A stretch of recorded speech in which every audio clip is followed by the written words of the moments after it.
views and opinions expressed on the SKO Radio Network are those of the hosts, guests, and callers, and are not necessarily those of this station, its management, or other hosts or advertisers. The shows found on the SKO Radio Network can promote any lifestyle, belief, religion, political affiliation, or other personal practice. These shows are for entertainment purposes only and are not intended to treat, diagnose, and or claim any cure of disease or condition. From the Rising Stars studio at the SKO Radio Network, it's time for the Some Kind of Radio Show with Earl McCune and the Crazy Crew. The call-in lines are open at 330-871-4422. That's 330-871-4422. Now here's Earl McCune and the Crazy Crew.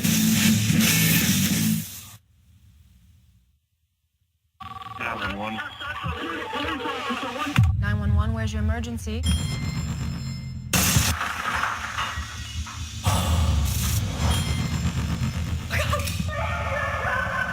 Officers are going to be there any second. He's going back downstairs. Leia? I hear the phone ring. Whoever this is, I suggest you leave that house before you do anything you're going to regret. It's already done. This marks the 6th girl murdered. Investigators believe they are dealing with a serial killer. I'll be here when you need me. You know that, right? I'm on my way home now. Love you too. Bye. Oh my God. Oh no! 911, where's your emergency? I'm in the trunk. I'm kidnapped. There's no location. It's a disposable, no chip. Please help me. I don't know what to do. Okay, listen. For us to help you, I need you to help me. We're gonna fight. Can you tell if you're on a freeway or a Surface Street. freeway? Okay, keep the tail lights out. I did it. Good work. I want to see if any other car is gonna be able to notice you. Now find a release lever. Please, I've been kidnapped. Open the door now!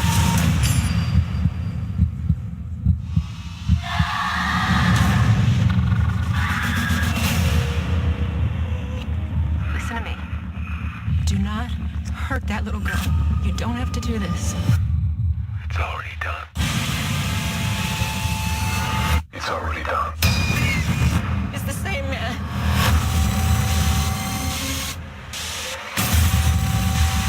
We are gonna find you.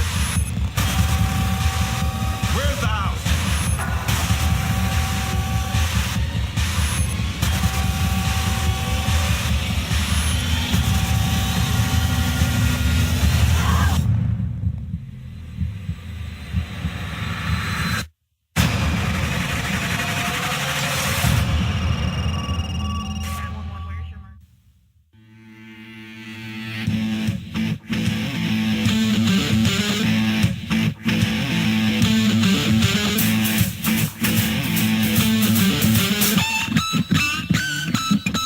All right, everybody, it is Friday night, and it is Some Kind of Radio Show coming at you from the SKO Radio Network in the Rising Star Studio. I'm Debbie McCune, along with Earl McCune. Who?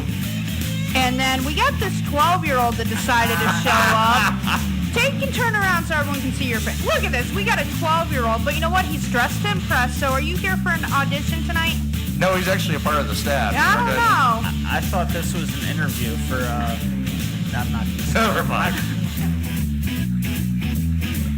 But no, we got Mike Hay from Manpocalypse in the studio with us tonight, and then we got... Us assholes gotta stick together, Yes, damn it. we do. And then we got Twisted Shitzel on the line. How are you, John? I'm doing fine. You guys are coming in a little off and on there for a second. I was starting to wonder whether the phone line wasn't working. No, it was because we were talking over the music. Oh. Duh. Yeah, we were talking over the theme song for a minute. It's okay, Steve. Duh. What do we do? Uh-huh. Well, anyway, welcome to the show. Tonight, we're going to salute a movie that I've actually never seen. Hold that thought. Do I have to hold it? I know it's 24 hours past, but the reason we are saluting the movie tonight is because our favorite Brooklyn lady, Miss Ellie's birthday was yesterday, so we allowed her to pick the movie this week. Oh. Happy birthday, Miss Ellie. Yay! Yay. But anyway, tonight's movie, The Call, which starred Halle Berry, and who the hell was in it, Deb? Pay attention to the goddamn show. No. Get off your phone. Fuck you. Fuck you. No, fuck you, Debbie. No, fuck you. No, fuck you. No, fuck you. Tell me later. Right. Tell me on a break, not now. Ow, I just ran over my foot. See? Fuck you. Go fuck yourself, you son of a bitch. I'll fuck you and all Now, your what were lesbian you saying? fish-eating friends. That's Now, Adam what were you Sandler saying does to that. me? Oh, anyway, no. I've never seen this movie. Who else? I know Halle Berry's in it. David Otunga's in it. Okay, from WWE. This is a WWE presented Yes. film. So, and yeah. I started watching it the other day when I was in here Yeah. on Wednesday, and it actually is a good movie. Is there nudity in it? No. I won't watch it. There's no full frontal nudity. I don't want But to I'm see trying to think of her name, Abigail something. Breslin. Yeah, she's in it. You're welcome, because I had to put the clips together for this thing. And I'll tell you what. Where you actually have it. She was dorky as a kid, Uh-huh. but holy shit. Holy shit, what? She's turned into a knockout. So you're checking out chicks. See, I knew Deb's got a little bit of lesbian in her. Hey. No, but no matter what Do you like- no. No matter what what's gender you are, you notice natural beauty and What's just her name? Abigail Brunson. Breslin. Breslin. And I'll tell you what, Does she got big boobs? don't know. I can't. I can't. She's a minor still. No, Is she still a minor? Yeah. Oh, God. Well, that's never mind that. Like, we've been watching her since she was like that big. That big. I can't I look at her know. like Look that. at that. But I'm just I mean, it's the I'm same- just saying You're in disgusting. You're gross, No, Deb. I You're mean- looking at a chick that's not even like 21 Ew. yet, and you're That's saying not she's hot. Do you want to like lick her or something? What the hell? No, that's See? not what I meant. You're an old chick, and you're Oh looking my at young God. chicks. See? That's not what I meant. You open mouth, you insert foot. No, I'm just saying from Because you never open mouth and insert dick anymore, so you just open mouth and insert foot. that's not what I meant. I had to go there. I had to get going. I got to start the show off What right. I meant was because we have, like Mike said, we have watched her since she was little, Right? and she's can't do like it. one of those ugly ducklings. Ugly that has- ducklings? Ducklings that has turned into a Volcano swan. Beach, yeah. I mean, she's gorgeous. Yeah. No So? one thought when she was that little that. I still, yeah. Well, you're gonna be saying the same damn thing when she grows No, I up. won't. I definitely won't be saying that. I'll be saying like, hey, that's my daughter. Wait. Did you just kind of say that your daughter's an ugly duckling? No, See, she's pretty. Lori, That was messed Lori, up. your mom just called you an ugly duckling. Lori is not an ugly duckling. She is a gorgeous little girl. Yeah. Well, she's not a little girl anymore. She's a young woman. She's a young woman. She's a young lady. teenager. She's a teenage young woman. Hey, and you know what? You did pretty good today on your. So are you. That's why I said our daughter and your daughter are two peas in a pod. Oh, yeah. Scary. Yeah.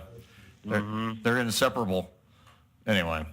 Well, everybody, welcome to the show. Tonight, you can feel free to call in and join us. The lines are open, 330-871-4422.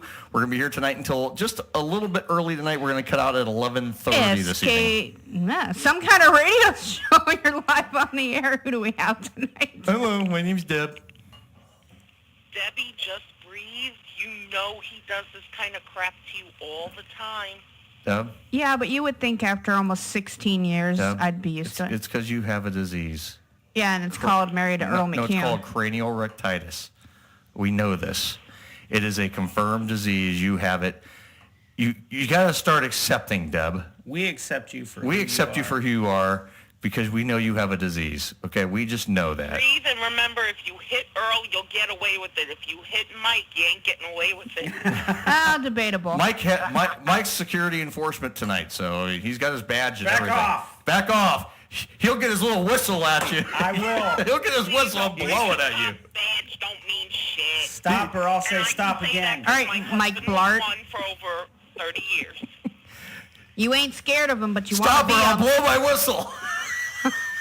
Ew! I'll pepper spray you. And to answer I'm your not question, allowed to have pepper yes, spray. she You has have to a blow- very big never mind. crack now. He's allowed. He's got his little. Now, you get like an issued whistle? Oh, yeah. They issued you a special It's whistle? issued part of the uniform. Oh, it's nice. great. I was going to say, we could hook you up with one of them like Oscar Mayer weenie Wiener whistles, you know. And they wonder why they get mocked, in all honesty. Yeah, and they wonder. Debbie, she's 22. Who's 22? Abigail Breslin? Abigail She's not a minor. She's legal. When she made that movie, she was. Well, still... she's legal now, so she got big tits. That's all I want to know. Fair game. Come on, John, fair game. She's 22. Her picture online and She's fuckable. She's 22. I still wouldn't be able to. I'd see the little kid from that movie. I would shut my eyes and I wouldn't think about it. The first one we saw her in was what? My Sister's Keeper, wasn't it? I don't know. I mean, yeah, I watch a lot of Disney movies all the time. with Catherine Zeta-Jones. Now, Catherine Zeta-Jones is hot. She's hot as hell. Yeah, I know who it is. Yeah, we all know who she is. Let me see. I want to see a picture of her. Oh no, she don't got big tits. She got Lori, you got bigger boobs than she's got. Okay. Oh, damn! Well, I'm just saying the truth. Why are you looking? It's hard to not notice Lori's. Okay, they're just there. I remember when she was like. Now she's kind of developed. Your daughters. It's still my daughter, yes, but I'm. Shit, you notice guys looking at I know, but it's just. It's not that I look at them. It's just one of those. I know they're there because they weren't there before. Okay. Listen, they're there now. Her very first appearance was actually Toys R Us commercial in 1999. Oh, rest in peace, Toys R Us. Now listen, dads all have that moment. Just put 2 pictures in Debbie's thing. What? Messenger. Of Abigail Breslin. Look at your messenger, Deb. You were looking. I was looking. You were looking.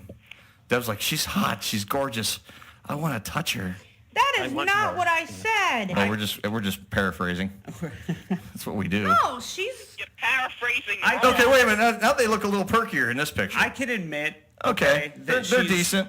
I can admit that she's very attractive. Okay. Oh yeah, she's. But I still can't get past that little 5-year-old kid that we all saw in the movies. I know she was dorky looking, and her face was You know too what? big for her I'll say body. this: she's got the DSLs too. Well, yeah, but at 5 years old, The that DSL. Dick sucking lips. Dick sucking lips. At 5 years old, that dorkiness was just cute. Yeah. It was like little kid cute. Mm-hmm. I can't look at her What's without seeing that. the name of the chick? Christina Ricci she was in the Yeah. Munsters. It's the same thing with her. It's like I think of her as this little kid. Now I mean she's freaking hot. You know she's she's smoking hot. Well, that's like you figure we watched Drew Barrymore grow up. We watched. Drew Barrymore's the same age as me, so it's kind of the same thing. Me, I watched her. I don't look at Drew Barrymore as like, oh, she was a little kid. No, same age. I don't Let's care see, about the Raven Olsen Simone. twins. Okay. No, the Olsen twins. Jodie Sweetin. Jodie Sweetin's hot. I'm sorry. So is Candace Cameron Bure. She's very gorgeous. Okay, but when they were on TV, I was little semi-close to their Yeah, age. so- So, so- I grew up with them. So Same it's as okay. Alyssa Milano. It's same you could look at it as like, now she's hot. Alyssa Milano, my God, we were like 2 years apart. Mm-hmm. So to look at her now and say she's hot, who's the boss? Yeah. Charmed. Oh, yeah. Yeah, Alyssa Milano, yeah, you know. To say she's hot, Yeah. I saw her when I was the same age, all the way up. Oh, yeah. You young. Well, no, Oh, you're older than me. I'm older than you. I used to hang up pictures of Alyssa Milano in my office. Yeah, but you ain't got me by what? A year and a How old half? are you? I'll be 34 in October. I'll be 39 in October. Yeah. That's right. Me and Cassie are the ones that are right around the same. Uh-huh. Me and Mike are close to the same age. My birthday's 10 days after his. Yep. Anyway. But no, it's like you say, Mike, you know, it's the girls that are like roughly the same age as us is like, oh, Drew Barrymore. I was a little kid when Drew Barrymore was a little kid. Yeah. So that's Now- okay. I don't look at Drew Barrymore as a little Drew Barrymore. I look at Drew Barrymore as like, she's smoking hot woman. Here's the way it works for guys. Yes. All right. We're going to explain this We're to you, gonna Deb. explain this. Okay, this is not Manpocalypse. Do it on your Manpocalypse show. means I don't care. We're explaining this right here, right All right, now. I'm going to work. No, you're not. You're going to listen. If we were adults when Yes. the kids started acting, we could admit they've turned into a gorgeous woman. Right. But we can't see anything other than the A kid. little kid. Right. Now, right. let's jump to somebody like Mila Kunis. Oh, She Mila. started acting in her upper teens. Right. Okay, so yeah, there was that little bit of creep factor, but now she's at an age where we're like, okay, Yeah. Well, Mila Kunis, And my I mean, wife already knows that, you know. well, when she was like doing the 70s show, I was probably like 20, 21. Yeah, we weren't that high And she was above like, it's only like 5 or 6 years difference, you know? So it's not like it's like she was like 10 and we're like in our 30s and 40s and looking at her like, oh, look, there's a little. No. You're in that 10-year age span. Yes. It's very much like, oh yeah, now she's hot. Yep. I just don't figure out how Ashton Kutcher ended up with her. I just don't get it. Well, how he was with freaking I've heard that as well. I've heard that too. Bruce Willis's freaking ex. Yeah, Demi Moore. What'd you do, Deb? No, nothing. Ellie's sending me something. Oh. But no, I mean, it's just... No, I heard a Ashton Kutcher's been around the block too many times. I don't know what people see in him. I really don't. He's not... You wouldn't do Ashton Kutcher, Deb? Oh, hell no. Well, good. Not my type. He wouldn't do you either, so don't feel bad. Oh, jeez. It's gonna be that kind of show tonight, everybody. It is. Now, Deb, what are you doing? Fuck off. Well, if I had time earlier, I would have. I'm working. So am I. And talking. Well, you can talk to us. I'm talking and working, so bite me. No, I don't know where that butt's been lately. In the toilet. Oh. You got that bad gas going.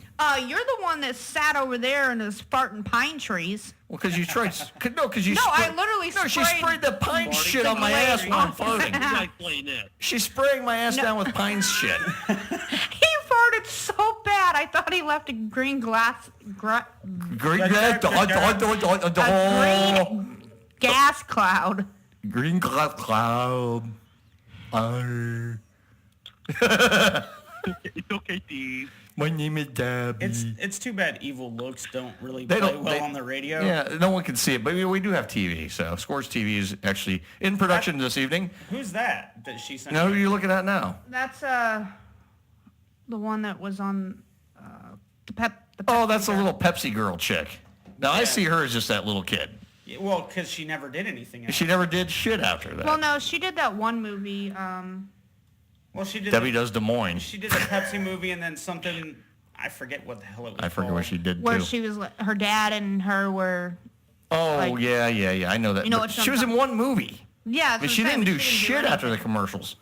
I think she lost her cuteness. I mean, it's usually what happens. Like that's what happens with child stars. Yeah. A lot of them will lose their cute factor. And look at Macaulay Culkin. I mean, Christ's sake. I mean that. Right. But he's one that has turned his life around. He's big time. starting to turn his life around. He hasn't turned it around yet. Well, I'm saying compared to what he was a couple years ago. A couple years ago, he was just. But he's starting to turn his life around. He's starting to get back into an acting career. He's starting to get back. You know, he got rid of the freaking. And he's big into humanitarian work now. Yeah, he's kind of turning his life around. Yeah, he's getting gotten out past being that creepy guy. Yeah.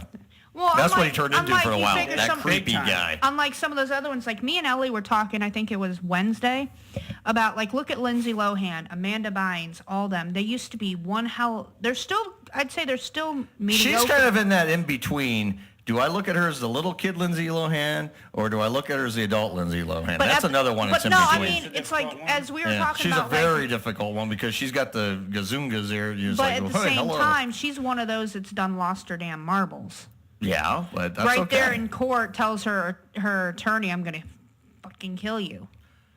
You know another one that's really destroyed her life? Amanda Bynes. Her life took a shit. Well, that's what I said. And I'm not ashamed to admit this. I was a fan of hers. I thought she was a really funny movie. Yeah, and she shit the bed quick. Yeah, she completely shit the bed. That's one that just really got bad. I think she's the one that was just recently diagnosed with schizophrenia. I wouldn't be surprised because I mean, she went fucking cuckoo. Yeah, she went nuts. Yeah, she went freaking off the deep end and then some. I mean, whew, wow. Hey, are there any that have really held on? I mean, Selena Gomez, she's holding on. Really go out. Amanda Bynes diagnosed. Her biggest failure is fucking Justin Bieber. Yeah, I mean, that's. She had that little episode. Amanda Bynes was diagnosed with schizophrenia and bipolar disorder. Okay, Hey, jackass, you're supposed to be moving, so get the hell off the phone. Lindsay Lohan here. Secret Gasian, what do you want? What, am I not allowed to call in? You're supposed to be packing. You said that's the reason why you couldn't be in here tonight. Isn't that what he was doing last week? So... at this frickin' 8 this morning, and I'm still at it. Well, then get off the phone and do your job. He sounds like he's driving right now. Are you in between locations right now? I am between location. Thank you, Earl. I kind of caught on to the audio in the background, and Deb's giving me a look like. Okay, if he can't be in studio, But then at least why the hell be on the phone? But at least he participates. I'm participating and moving. Well, he don't get an A for effort. He gets the participation. He got the award. participation award. We got the little blue ribbon for you tonight, Ben. So just so you know, we got a little blue ribbon for participation. Yeah, you get a participation trophy. Ben's part of the team. Yeah, no, he's not. Hey, Ben. Yeah. But Ben's name is not Dylan. Oh, did I go there? Yes, I did. I don't care. No, Dylan's got a reason he's not here tonight, too. But that's okay. Hey, guess what? What's up? I think I'm about 20 pounds today. You picked up 20 pounds today? Would you start You start lifting your belly fat or what? Oh, shit. Damn. No, I think I lost about 20 pounds. Oh, you lost 20 pounds, so you took a huge hefty shit. Yeah. Mike and I figured out. You took a big shit. Well, I was going to say, was it good for you? Did everything come out okay, Ben? Excuse me. Yeah, I took a huge shit. I sweated my ass off. Yeah. Today, awful day to move. Well, if you sweat your ass off, how the hell are you sitting? That's a good point. Sweating even. He's sweating he's got the butt sweats going on. He's probably starting to get the itchy ass crack going. A little bit of swamp ass. A little swamp ass there, you know. Dude, I suggest you dive in like the pond outside here and with Hill Jack. It might help you. Oh, man, I forgot about that. You better be careful. There might be all kinds of itchy balls in that one. Well, we do have 100% more itchy balls here at SKO, so I mean that's the tagline Hill Jack came up with, but good for him. You know, wasn't the best one, but what the hell? Yeah. How's your itchy balls tonight, Deb? Oh, yeah, Deb, how's your itchy balls I tonight? don't have itchy balls. She used some Gold Bond powder on them tonight, so she's good. Deb, did you use some Gold Bond? Did you use the medicated? You know, the blue container medicated, or just original? What do you prefer, the original or the blue? Bite me. I like Gold Bond. I like the yellow one. You like the yellow one? Yeah, we figured you would use the yellow one, Ben. So at least we know Ben does use that. See, check that off as knowledge found tonight. More TMI. When you get that leg chafing going, it kind of hurts. Dude, you get leg chafing? He needs to switch to your type underwear. And you need to try different underwear, you know. And I heard this. Now this is a thing I heard equestrians do. Now don't laugh, like guys that ride horses and shit. Right. They wear pantyhose. Why? So it prevents chafing. Really? Yeah. That's true. That is true. Yeah. Ben, maybe you should go invest in a pair for yourself and stop the leg chafing. Good. I mean, I don't actually wear boxers, so I mean. So he's you're free. a brief. So you wear tidy whities. Commando. You wear tidy white. No. E-free balls it. Compression shorts. Compression shorts. You know that's bad for your sperm count. Ellie, are you back? Yeah, I knocked the cable plug out. I'm sorry. You dope. Yeah. So Ben, you know compression shorts are bad for your balls. And it's also bad for a lot of for things. like how tight they are, actually. Well, that and they hold in a lot of heat, which is probably why you're chafing. Yeah. It's also bad for your sperm count. Yeah, we said that. Yeah, but you gotta remember, Ben's the poster child for birth control. That is true. That is very true. You know. People see him and they're like, oh, no, that's birth control enough for me. That's not nice. You're the poster child for birth control too, Deb. Obviously not, because I have two beautiful children. Yeah, well, I told you, if you just swallowed more, you know, it's good for your hair. Now, you know, they Deb, they do say, you know, women that swallow cum has the best hair. I mean, the vitamin E, it's good for their hair and their skin. You ever notice, you know, the hot chicks have all that moisturizer. You know, they look like they have like moist skin, beautiful flowing hair. But it's gross. I'd rather use my Olay cream. But they swallow a lot of jizz. I mean, that's just. No. Yeah, oh yeah, they do. I'm right there with you, Ellie. They do, you know, and I found that woman would be a keeper if I ever met her. But well, there's only one way. God damn, you already got a great woman. Don't be greedy. Well, she's a great woman. great pain in the ass. She gave you 2 beautiful kids. No, she's making me pay for them. They didn't give me shit. I'm paying for these 2 kids, so I'm paying every day. What do you pay for? Dinner? Food and clothing and shelter, and then you know what I get in return? I get gray hair. Gray hair.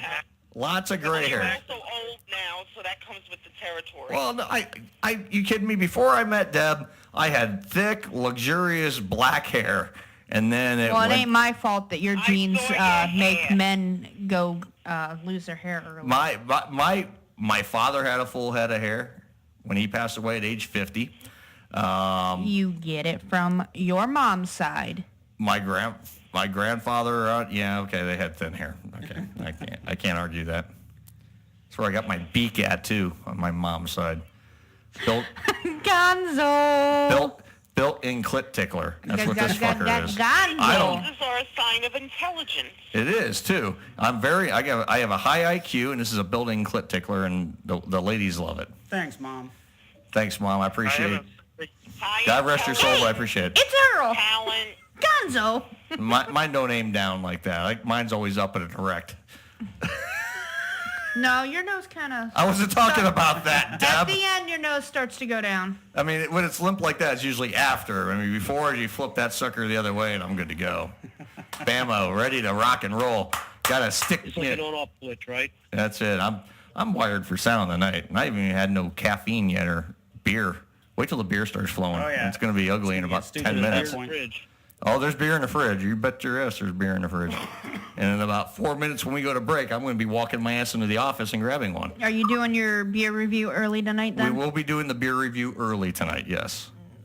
So after first break? After first break, we're going to actually, Mike's like, I'm down. Yeah, we're going to do the beer review early tonight. And we have a nice shandy to try tonight. All right. Yes. Hey, what? Hey, make sure you're hydrated tomorrow. Here's my beer review. I gotta say, beer is good. What? Yeah, get for it. As long as it is, you should try that other stuff in there I left you. I think I drank the rest of that. I think. Well, that's okay. It was there. Oh, sorry about that. Technical difficulty. No. Hey, Ben. Shut up, Jabba Jaws. Shoot out, Deb. Hey, Deb. Trying to help. Break. Let's take a break. Let's take a quick break. And I'm hitting my destination, so I will listen and maybe call back later. All right, Ben. We'll talk to you later, buddy. All right, some kind of radio show here on SKO. We'll be back.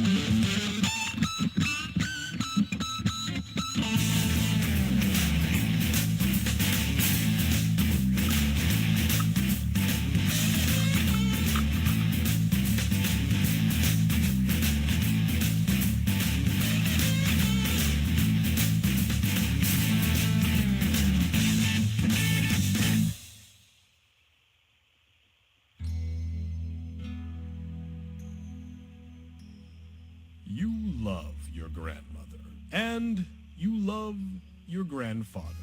And why shouldn't you? They're great grandparents.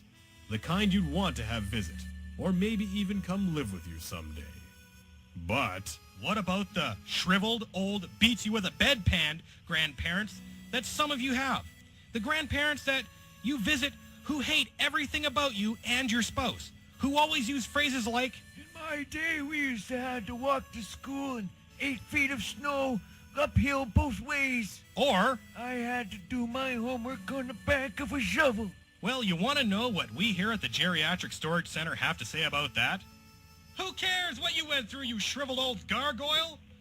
If you have an elderly parental unit that fits the negative of the two aforementioned descriptions, then send that old bag of complaints and back pills to us. We provide the individual with his or her very own guardrail to be tied to daily, as well as experimental drugs to dim their perceptions and quiet their complaining. Plus, each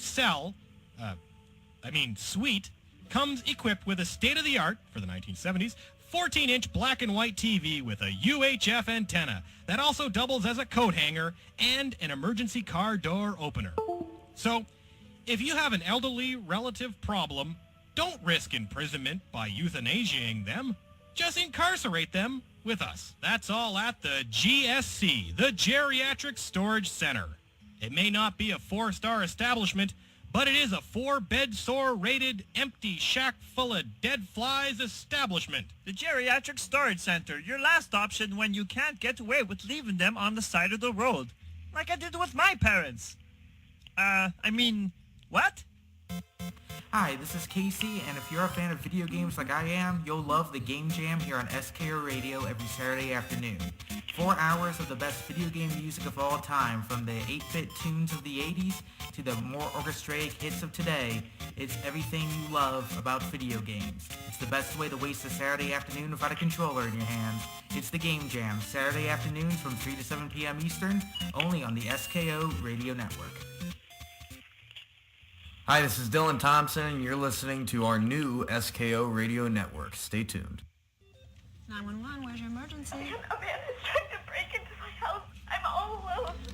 Okay, sweetheart, calm down. My parents are out there at a movie. I can't reach them. I understand that, sweetheart. What's your name?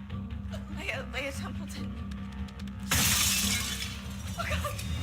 She broke the window. She's coming in the back. Okay, Leah, listen to me. Find a room and lock yourself in it right now. Okay.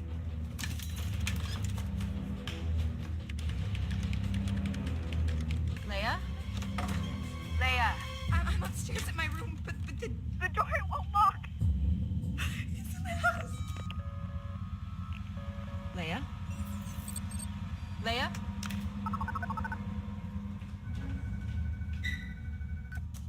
Leah, don't speak. Stay quiet, okay? Officers are going to be there any second. I hear the phone ring.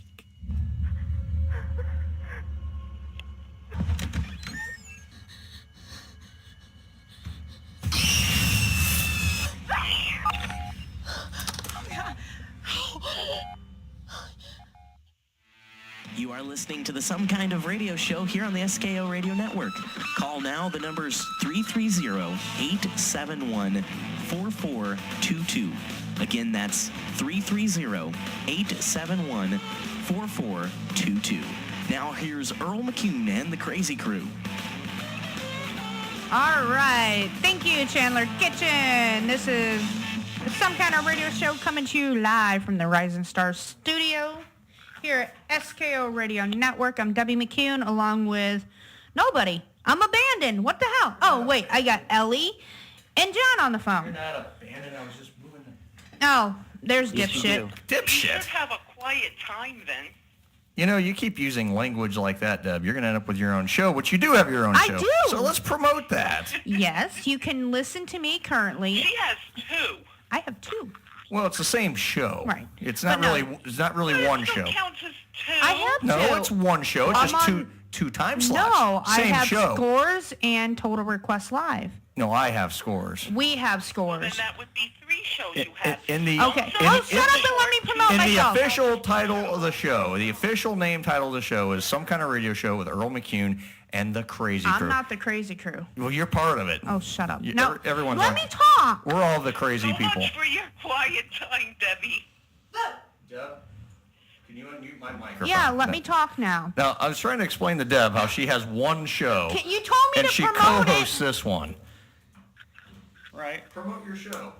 Quit muting the damn mics. Then let me talk. And Deb, could you give me and Mike a better angle here? Because no, God, that looks gay. But no, you can check me out on Tuesdays from from 2 to 6 on Sundays with Total Request Live with me. It's With who? with me, Debbie Who? McCune. Who? Don't bite me. I take requests on Facebook at Total Request Live. You have a group. Yes, that's what I'm saying. You have groupies in. And I then had to you go can there. also call in and She does. and then you can also find me from 6 to 10 p.m. on Tuesdays. No, I'm telling you, you know what we ought to seriously do? What? When we get really start rolling into the marketing later this year with the merchandise, you know, Josh Hinkle's plan like from years ago, Team Earl, Team Debbie. Yep. We ought to see who's... And the almost famous shimmy shimmy. Oh, God. Oh, God. You gotta have the shimmy She used to- shimmy. She used to do that every show before. Hey, that's the first time, and It's the first time you've done it here. yep. She brought back the shimmy shimmy. Did it one other time. You have not done the shimmy shimmy. But no, I will have a shirt. Do it, but she said it. I will have a shirt that has boobs on it with a microphone, and it says shimmy shimmy on it. That's what she's getting designed. All right. And it'll say SKO Radio Network on Yep. it. That's right. Yep, gotta have my shimmy shimmy So shirt. whose boobs are we molding? We gonna mold them after your boobs? No. Because those things sag right now. I think, in all honesty, for Deb, it Yeah. should be a hairy chest. Oh, yeah, with definitely. a six. No. No, listen. You do two versions. You do a guy's version and a woman's version. I saw a bikini like this the other day. It was actually skin color. Yeah. And it was a gorgeous woman and like Hairy bare chest. naked, hairy chest.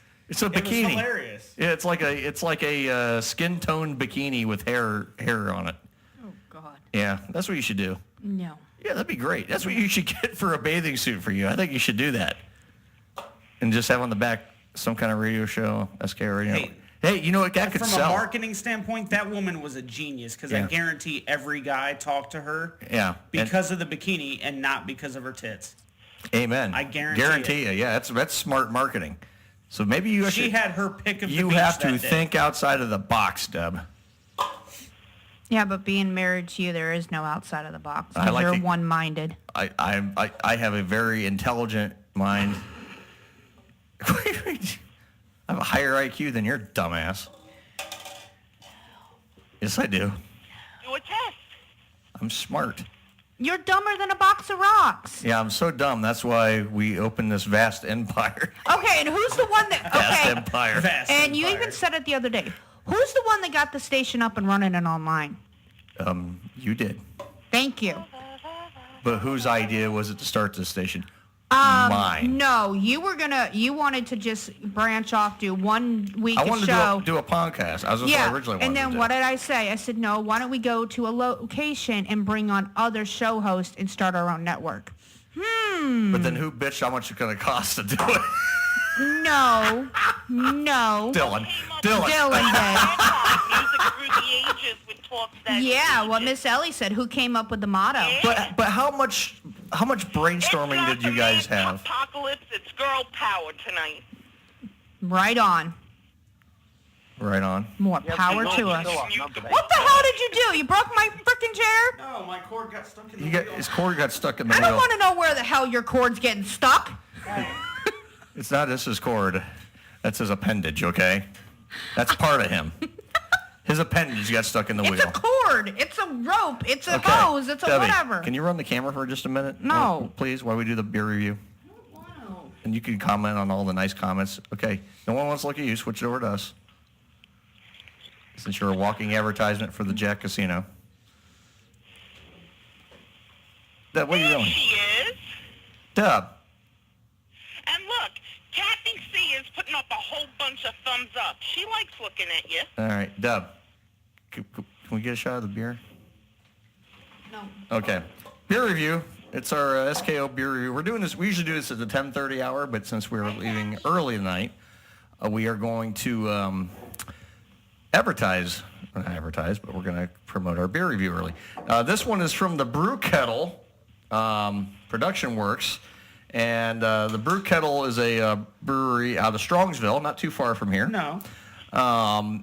And they are producing a brew. Kathy G says hi, Earl. Basically, that's basically in honor of Cedar Point, the Sandy Shores there, right? Well, they're calling this the Shandy Shores. So we're going to correct this. This is a shandy, obviously. Read what it says on the side of the bottle. All right, well, that's what I'm doing, Deb. I'm going to read on the side of the bottle. Okay, Sandy Shores, a bright and sunny thirst quencher featuring real blood orange for tart citrus zing, I'm sorry, because I can't see over the, I had a damn, Ring, ding, yeah. ding.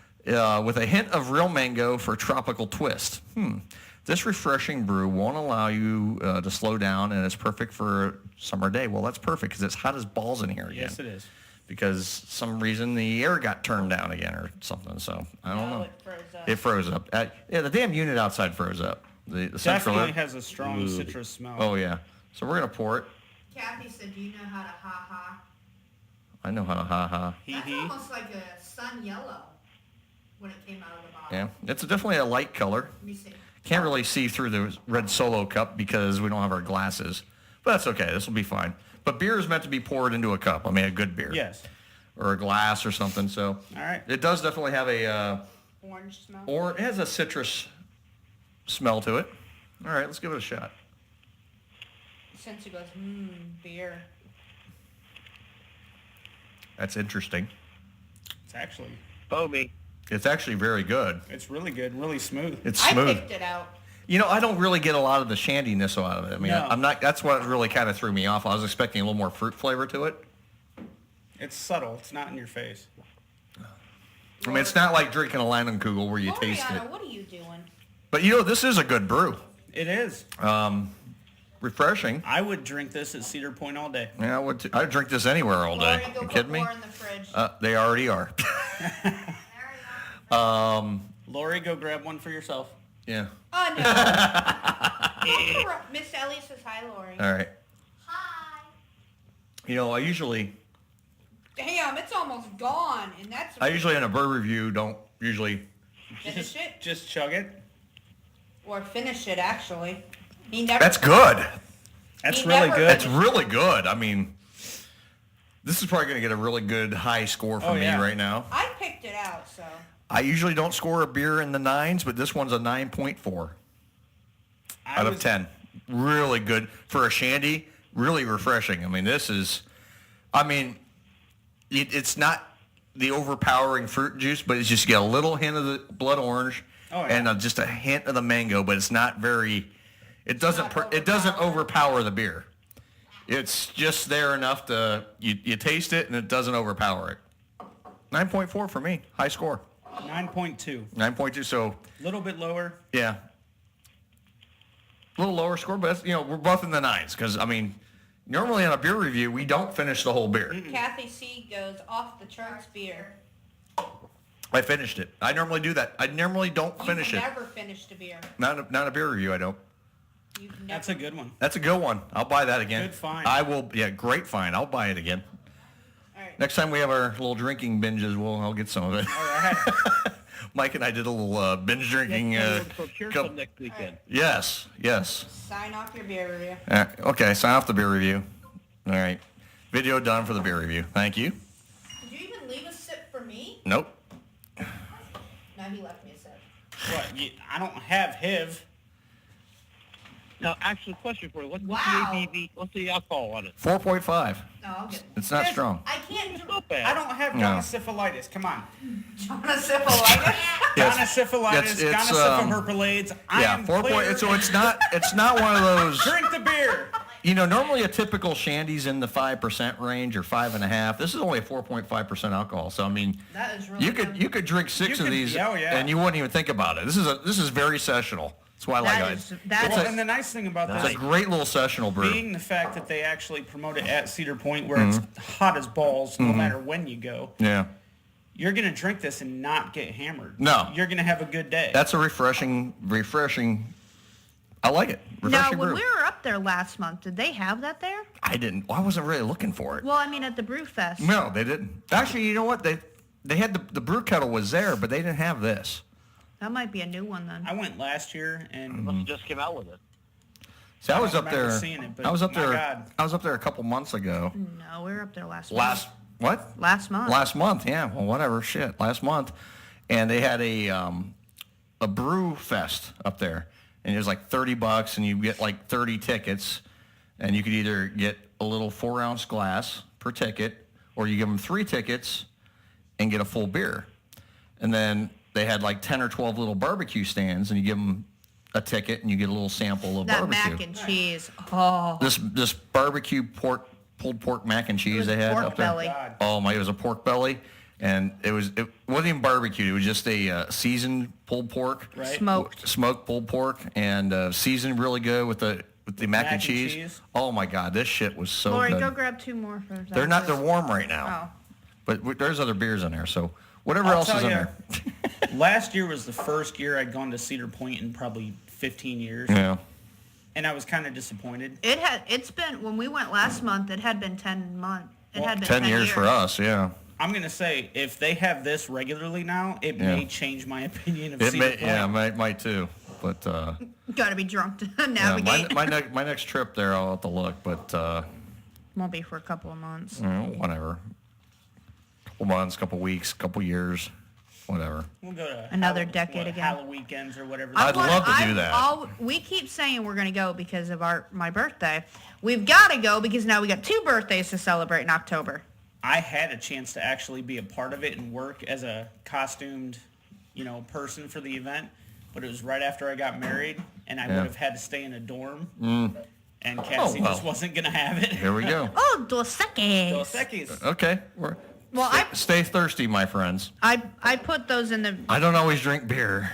Actually, yes, I do. Yes, I do. When I do, I drink a lot. I don't always drink beer, but when I do, I drink a lot. Thank you, sir. But tonight we're just gonna have fun. We're gonna be talking about beer. We're gonna be talking about food. We're gonna be talking about travel. We're gonna be talking about the movie The Call. Now, Ellie, you've seen it. Ellie, I'll be the first person to admit I've never seen this movie. Could you tell us a little bit about The Call? You're gonna have to take the lead, Ellie. Halle Berry is a 911 call operator. Okay. And something happened to her a little while back, and she's just getting back into the swing of things. And Abigail Breslin plays a snotty little teenager at first, normal. Sure. But she gets kidnapped, and she calls 911 for help. Mm-hmm. Halle Berry not only helps her, but goes to where she's being held prisoner. It was so good. I was shocked. It was a WWE movie. Okay. Good. So she's like the ultimate 911 operator. Yeah, she's Forget calling me. I'm coming out to help you. Yeah, she's the heroine. Yeah, because it's a little kid. Yeah. And the things Abigail Breslin does to get saved, I didn't realize you could do things like that. There are things in cars that you can, pop things and... Yeah, you can... to Well, save your life. you can actually pop the headlight out from the inside of the car. I never knew that. Yeah, tail light, not the headlight. I meant So you have to get the engine compartment and everything. That'd be a little tricky. I meant the tail light. I mean, unless you're driving a Bug or a DeLorean, there's no engine in the front, but... And the things Abigail Breslin did led other people to call 911 and say, look, something's sticking out of a car, and that's how they were able to figure out where she was. Oh, that's cool. Yeah, I'll have to check it out. I've been meaning to check it out. I just not had a chance to see it. I mean, so I'll have to definitely see the movie. There's no nudity in it. Your wife is right. There's no nudity. Oh, that's kind of a bummer for me. It's just an amazing movie all on its own. See, I don't watch movies unless they have nudity in them. No, I'm just kidding. I watch I know, because you're a perv. Oh! I am a full-blooded perv. You're like every guy. A pair of boobs comes walking by, and you're like, huh? Huh? You forget everything. They forget how to talk. It doesn't need it. It's got action. It's interesting. It's suspenseful. I like a good flick. Don't get me wrong. Ellie, what the hell did you send me? Debbie, focus on the radio show. We liked Rampage. Yes. And there's no nudity. There's no nudity in Rampage, except the best line of the movie is us assholes gotta stick together. Best line of the movie, Rampage. That, and at the end. Yeah, that girl at the end. You playing dead? In a little sail. I love George. Yeah, that movie. We watched it last week, and oh my god, we laughed so freaking hard watching that flick. It's like, damn, look at that shit! Oh wow! The George. I mean, he made the movie. He made the movie. I mean, he was the movie. I mean, he was better. He was better than Dwayne Johnson in it. Come on. Yep. Yes, he was. That and the agent. Yeah, that agent. I was like, oh, this guy's kind of weird. And then you that agent is what's his face from The Walking Dead. I know. Yeah. Negan. Yeah. And he was the Supernatural. The dad from Supernatural. Father. Yeah. Well, it's like we first see him come in. It's like, oh god, this guy's gonna be the frickin' dickhead of the movie, and then.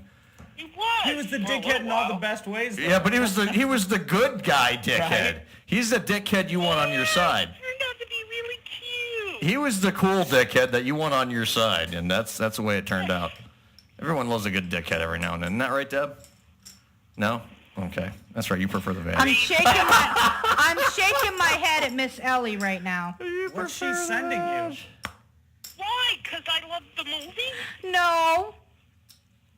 I think you sent her. Did you send her something inappropriate? No. I've already gone through 5 pages of Glee. Oh, God. Thanks a lot, Miss Ellie. We got Glee. We're gonna have. Get rid of them if you don't like Glee. We're gonna have Glee on SKO. I'm gonna go cry now. Hey, there's nothing wrong with it. There's a lot wrong with it. Just play it during the hours of when I'm sleeping. It's gonna go automation. Which is when? Never. I never sleep. I'm always awake. I'm always doing something. Mike, just look at his eyes. You can tell he doesn't really sleep. I don't sleep. Neither do I. Sleep's They're overrated. getting like dark bags and circles under his eyes. That's why I wear the makeup before I go on the air. So. And Debbie doesn't get much sleep either. Jeez. But she's got reasons to. Huh? I got reasons to what? You got reasons that you don't sleep. Sleep. You work hard. Well, that too. I work hard. I play hard. Lori, leave the room. You do not blank hard. Yes, I do.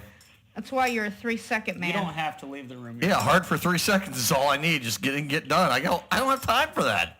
I don't got time to get in there and get it done. I got to go I don't have like time for half an hour to an hour. I got Not for nothing, Debbie. I agree with Earl. I got Me and Richie used to have this fight all the time, and I was like, hurry up, I want to watch TV.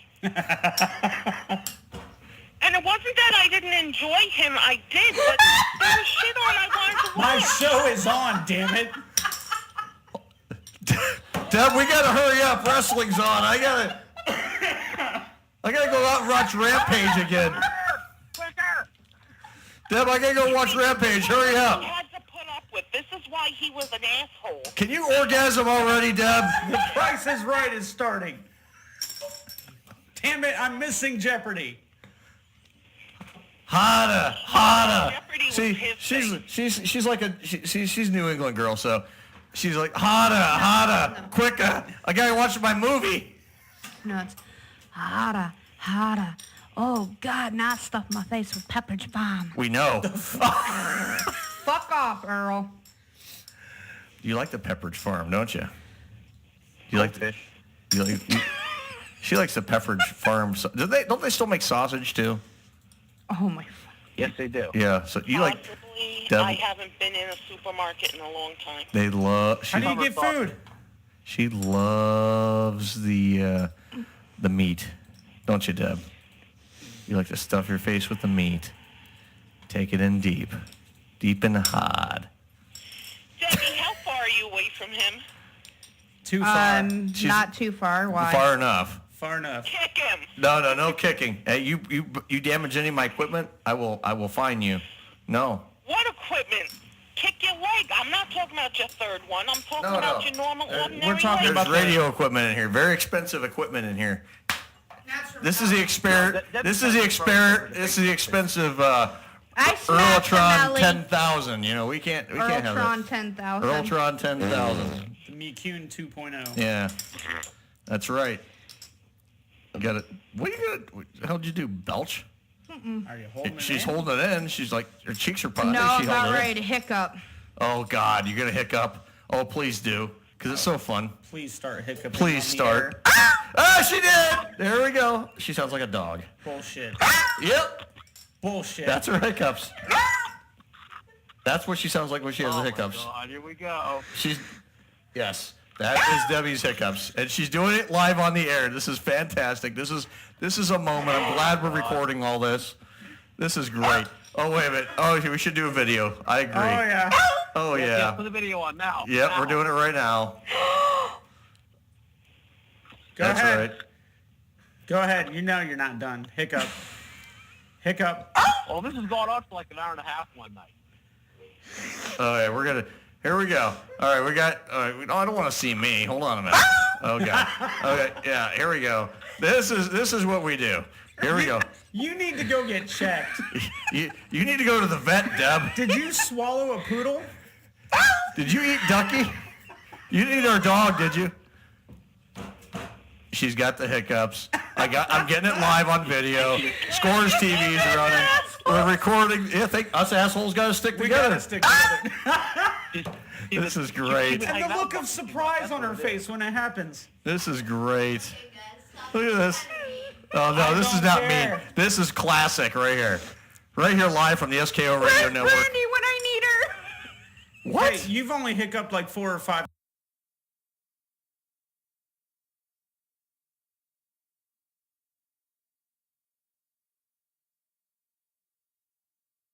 Right now. Oh, we're gaining. We're gaining. Uh-huh. This is the best entertainment for a while. Dubs hiccups live on the air, everybody. This is what I'm talking about. Be careful how high you pick up your shirt. No matter what, even if we go to break, we will stick with the hiccups on video, and we're going to cover these live until they end. We're going to cover the hiccups until they end. It could take an hour. It could take 30 minutes. It could take 5 minutes. And Dub's giving me the thumbs up or whatever.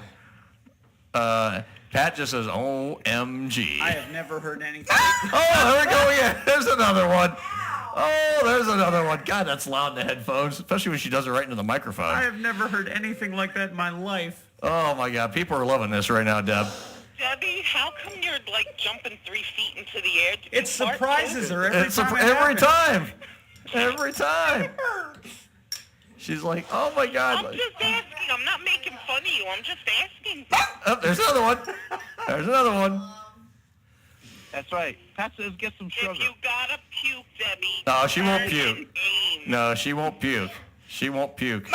There, she won't puke. Has it been this way all your life, or just ever since you ate the poodle down the street? She's always done this. What sugar? Get some sugar. Drink some water. That might help a little. Deb, we're getting some suggestions here. Get some sugar. Blow into a bag. Hey, Deb, you want to? Have a paper bag? Deb, you want to blow into something here? That might stop him. Do they even make paper bags anymore? Oh, God, she's still got the hiccups. Oh, wow. The video is really picking up steam now. We're gaining more and more watchers here. Okay, she's going to take a sip of her drink. Now, don't hiccup while you're drinking because I don't want shit all over my frickin' computer screens. Because if you short this shit out, you're replacing it all. Did it work? Did it work? We'll find out. Water, not that. Come on, Deb. What's going to happen? What's going to happen? Will she hiccup or will she not? Luke, vote now. Our friend Luke goes. She doesn't want to lose control of the board. Someone. There's actually a comment here. She's barking. Put a muzzle on her. Thanks, Luke. That's our good buddy Luke.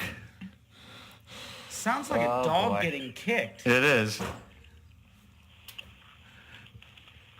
I'm just calling to say you kicked my dog.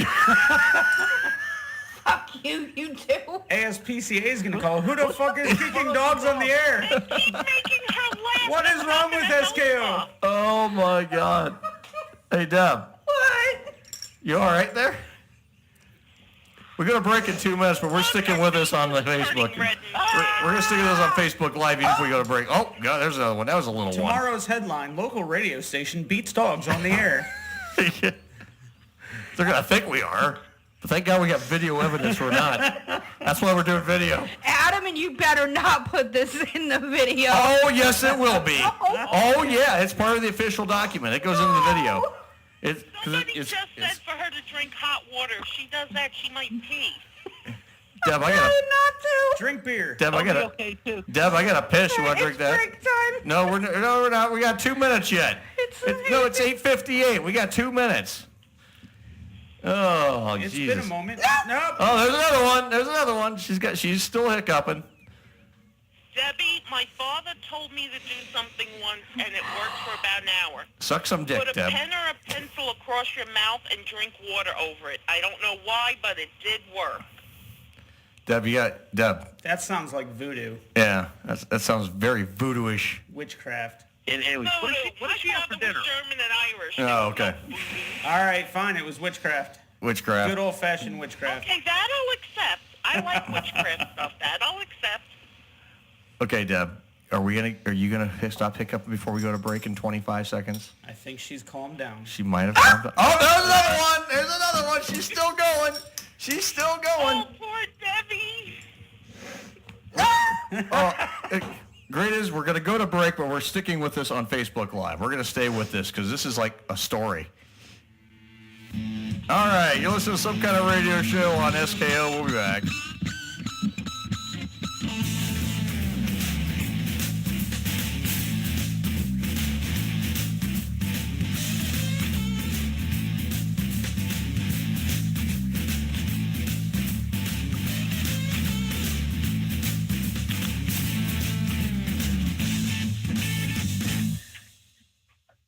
Welcome to the SKO Radio Network. You can find us online at skoradio.com.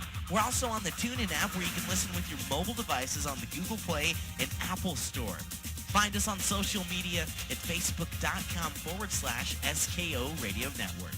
You're tuned to the SKO Radio Network and online at skoradio.com.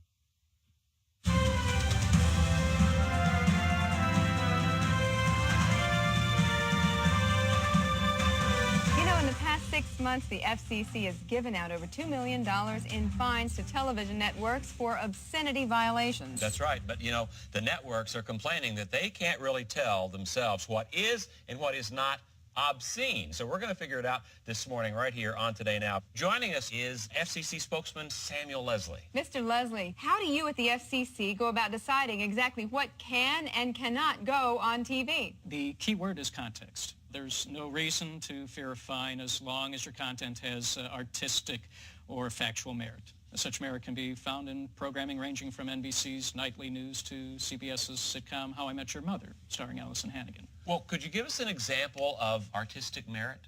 Well, if Allison Hannigan were to take her top off during an upcoming episode of How I Met Your Mother, that would not in and of itself fall within the definition of obscenity. Well, now, how would that be any different from the infamous wardrobe malfunction of Janet Jackson at the Super Bowl a few years ago? Well, what Miss Jackson did was a tacky, lewd publicity stunt, whereas I'm sure any person can see the inherent artistic value in Allison Hannigan slowly peeling away layer after layer of clothing until her milky white bosom is in full view, obscured only by a few wisps of her auburn hair. That would be acceptable. It would be beautiful. Well, I understand you have some clips that we're going to show to help illustrate this. Yes. Now, in this scene, Allison's character Lily is trying to convince her boyfriend Marshall that they should be more adult. Now, if she were to tear her shirt off to show him how serious she is, that would not warrant a fine, since it would be consistent with her character.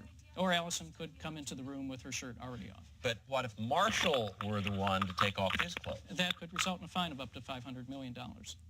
I could give additional examples. Let's say that the producers of the tragically canceled Veronica Mars wanted to do a nude scene with their character, Trina Ackles, played by Allison Hannigan. She could be pulling herself out of a pool to reveal that she isn't wearing a suit. What do you say to people who say that the quality of television is headed south, Mr. Leslie? I think that there is some legitimacy to that, and I would actually encourage more of the networks to be bringing in talented people such as Allison Hannigan into their programming. For example, on Allison Hannigan's IMDb page, there's a credit for an unaired pilot called Me and the Boys. Or there was a script that crossed my desk that featured a beautiful female who falls in love with a governmental representative from the FCC. Personally, I could envision someone with the talent and beauty of, say, Allison Hannigan in the role of that female. There really should be more programming that features her talent. Mr. Leslie, thank you so much for your time this morning and clearing all this up for us. Thank you. When Cousin Billy's cell phone just won't cut it anymore, contact M. Haig Photography for all your photographic needs. Weddings, family portraits, model shots, newborn and maternity photos, and so much more. If you want your memories to last, contact M. Haig Photography, where we believe that you are the key to beautiful memories. Call today, 330-430-9747, or email us at mhagphoto@gmail.com to book your memories with us today. You are listening to the SKO Radio Network.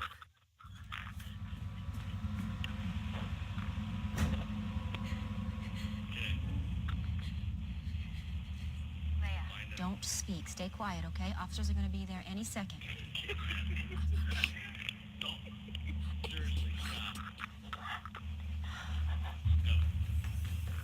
think he's going back downstairs.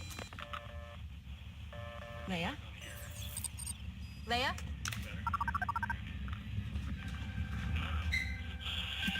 Leia, you okay? It's okay. Okay, good. He's going back outside.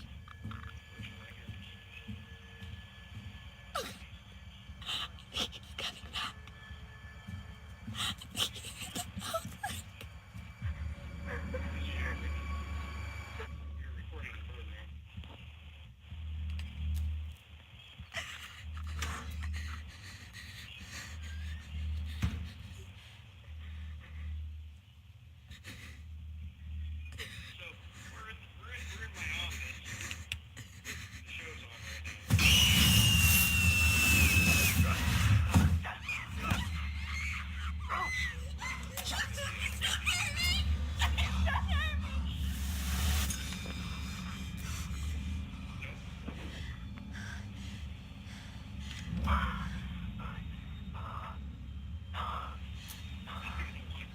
Okay, listen.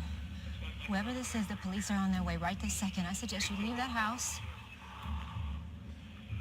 before you do anything you're going to regret.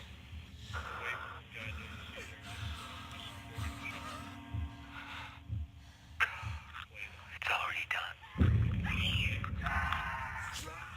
You are listening to the Some Kind of Radio Show here on the SKO Radio Network. Call now. The number's 330-871-4422.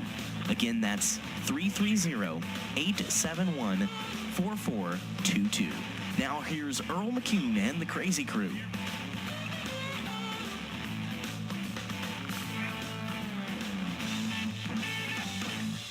Welcome back to Some Kind of Radio Show. So, as you know, my dad's... Hi! So, my dad is not in the studio at this moment. Oh no, look out, Lori's on the loose. So I decided, why not take his place for the rest Hijack of the his show. Yeah. Way to go, you! Thank you. Chips. Oh, you want the chips now? Chips. Okay. So, as my dad said before we were saluting the call. Does he know you're on it? No. Rock it. So what do you know about the movie? And she locks her dad out knowing that all sets of keys are in here. Then what's the point of the fun? Yeah, because Dad can't get in. All sets of keys are here in this room. Well, he's messing with a computer outside. He's in the office. He's a dumbass. Now, Miss Ellie, what was your... Even while he's being a little jerky, he's doing work. So what was your favorite part of the movie? Who you asking? You? She's asking you. Me? Mm-hmm. When Abigail Breslin was doing stuff in the back of the car, she was listening. It was almost like a learning guide for people. You should see Lori's face right now. And Lori's face right now. She thinks you're talking about sex in the back of the car. No, Lori, the movie was about a teenage girl who got kidnapped and she was thrown into the trunk of a car. And she did a lot of stuff that the 911 operator told her to do so they'd be able to find her. Trust me, it has nothing to do with sex. You're sitting there right now. Still kind of sounded wrong at the same time. But it's not. Watch the movie. You'll see there's no sex in it.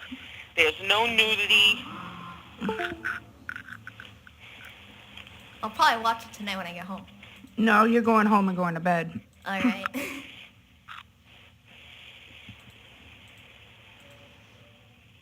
Now Mike's out there with him? Yeah. So is it really the girls against the guys tonight? Yep, because we locked them out. Well, we've got one No, guy no, Mike! No!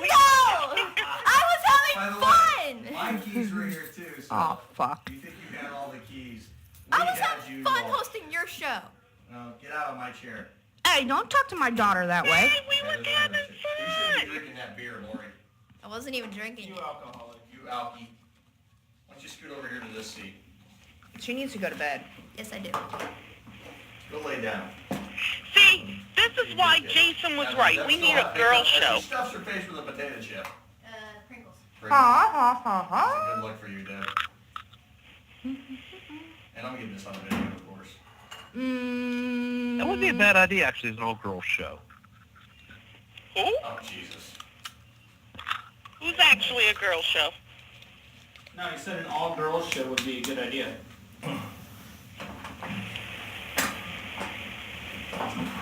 That actually has been pitched to us. Then An look, does not all-girls become you. version of Let's Talk.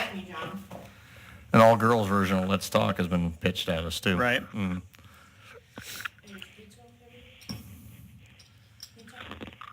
Pizza. Oh, pizza. What kind of pizza?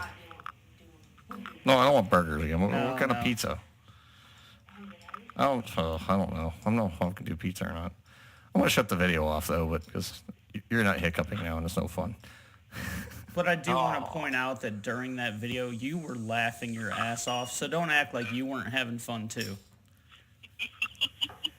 Okay. We were having fun. I've got video evidence that you were laughing. Oh, yeah, I got it, too.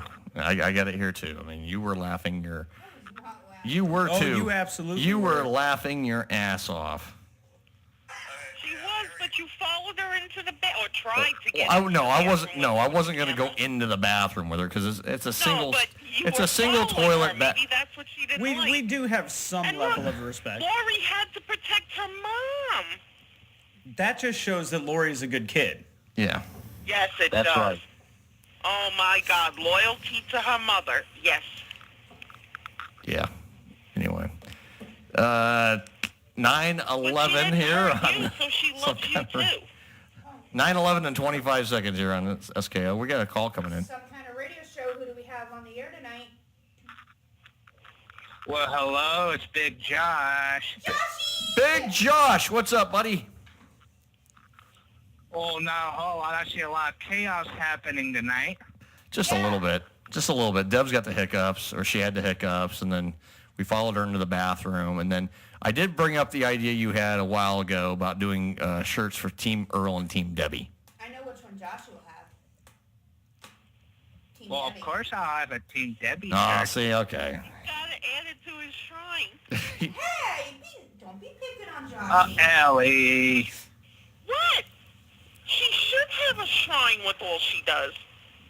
Watch Earl open his mouth. Now, see, she does in my bathroom at home, and she has a royal throne, and I make sure I contribute to that shrine on a daily basis. Uh-huh. Is it That's like not they make good. Log cabins. Yeah, I make sure I feed the shrine daily. Log cabin maker, Earl McCune. That's in the it. shrine. That's it. You got it, man. You got it. It's. I got to do what I got to do. You know. I mean, yeah. yeah. You know, because if I you hold it in, you just don't feel good. So how is it things down in Pigeon Forge? Oh, it's just been hot, sweaty, and then all the other stuff. But it's all good. How's the podcast treating you? Oh, not too bad. I'm still doing my thing, Big Josh TV, and I'm doing In the Pits for my NASCAR show on the Russo's Brand Family YouTube channel. Right. Doing good. Good. Give everybody a plug how to listen to you. How are they going to listen to you on YouTube or watch you? Oh, just search for Big Josh TV on YouTube and go over to the Russo's Brand Family YouTube channel because that 57-year-old fart Vince Russo always says, Russo's Brand Family, we are family. There you go. Okay. So that's how you, okay. If you haven't heard that, check out Big Josh. He does some very entertaining stuff on Big Josh TV as well as the In the Pits podcast. See if I can find him right now. Yeah, see if you can find him. Yeah, he does some stuff. He does some good stuff. Oh. Yeah, I'm going. Mike's not familiar I'm going with to Big Bristol. Joshy. I have no clue who Big Josh is. Josh has called this program since the beginning of this program's existence back in 2012.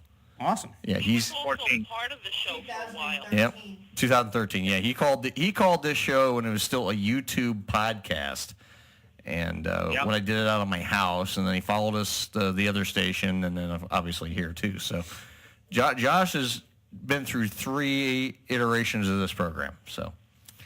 Yep. It's all because of Troy Froman and telling me about you guys.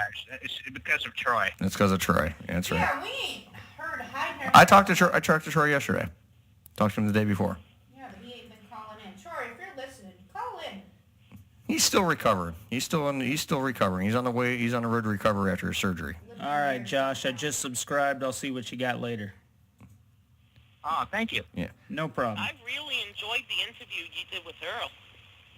That was a good one. Yeah, that was my favorite. And then I interviewed the former wrestler Big Vito, Vito LaGrasso, twice. Yep. Okay, that I didn't see. I think I saw Troy Foreman, though. Yeah, I did one with Troy a long time ago, and then I did one with the Super Ugly Show guys, and good group of guys there.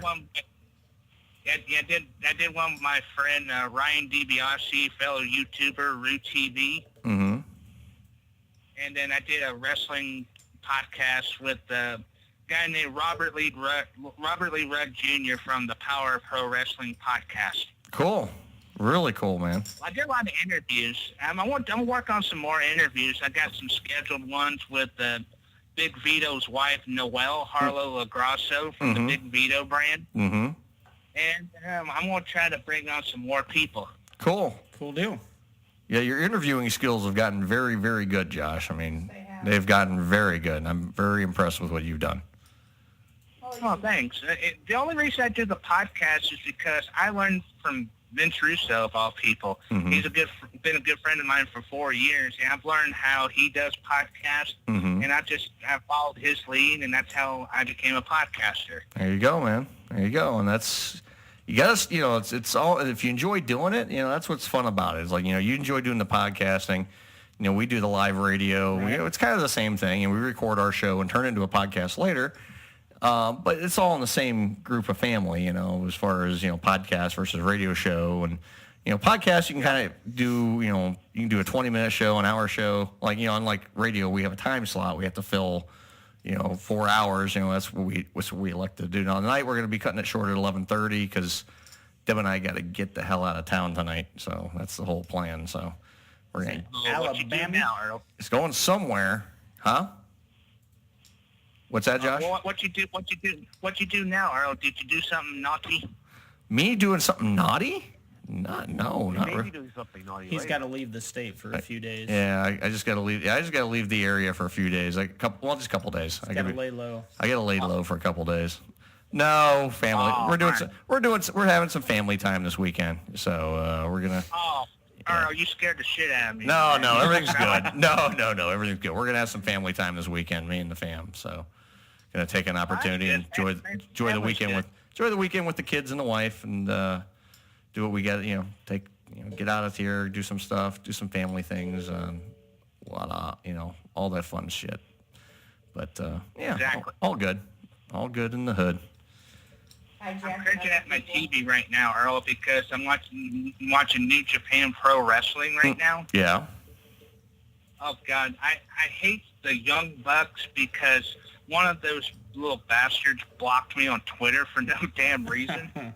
You've gotten blocked by, some of the most famous wrestlers. You got blocked by Hulk Hogan, of all people. Yeah, all because I was talking to Brutus the Barber. He got blocked by Hulk Hogan. Yeah, because I was talking to Brutus the Barber of Beefcake. Yeah, because he was talking to Brutus Beefcake, so Hulk Hogan blocked him. Wow. I'm like, what a little... Hulk Hogan's a big fucking baby anyway. Yeah, he is. He's a big fucking baby. And, that's okay. He can block this show, too. Yep. Yeah, I've been blocked by, John Bradshaw Layfield. Oh, he's a cock. Dudley Boys. You've been blocked by the Dudley Boys? Yeah. Are you kidding me? Wow.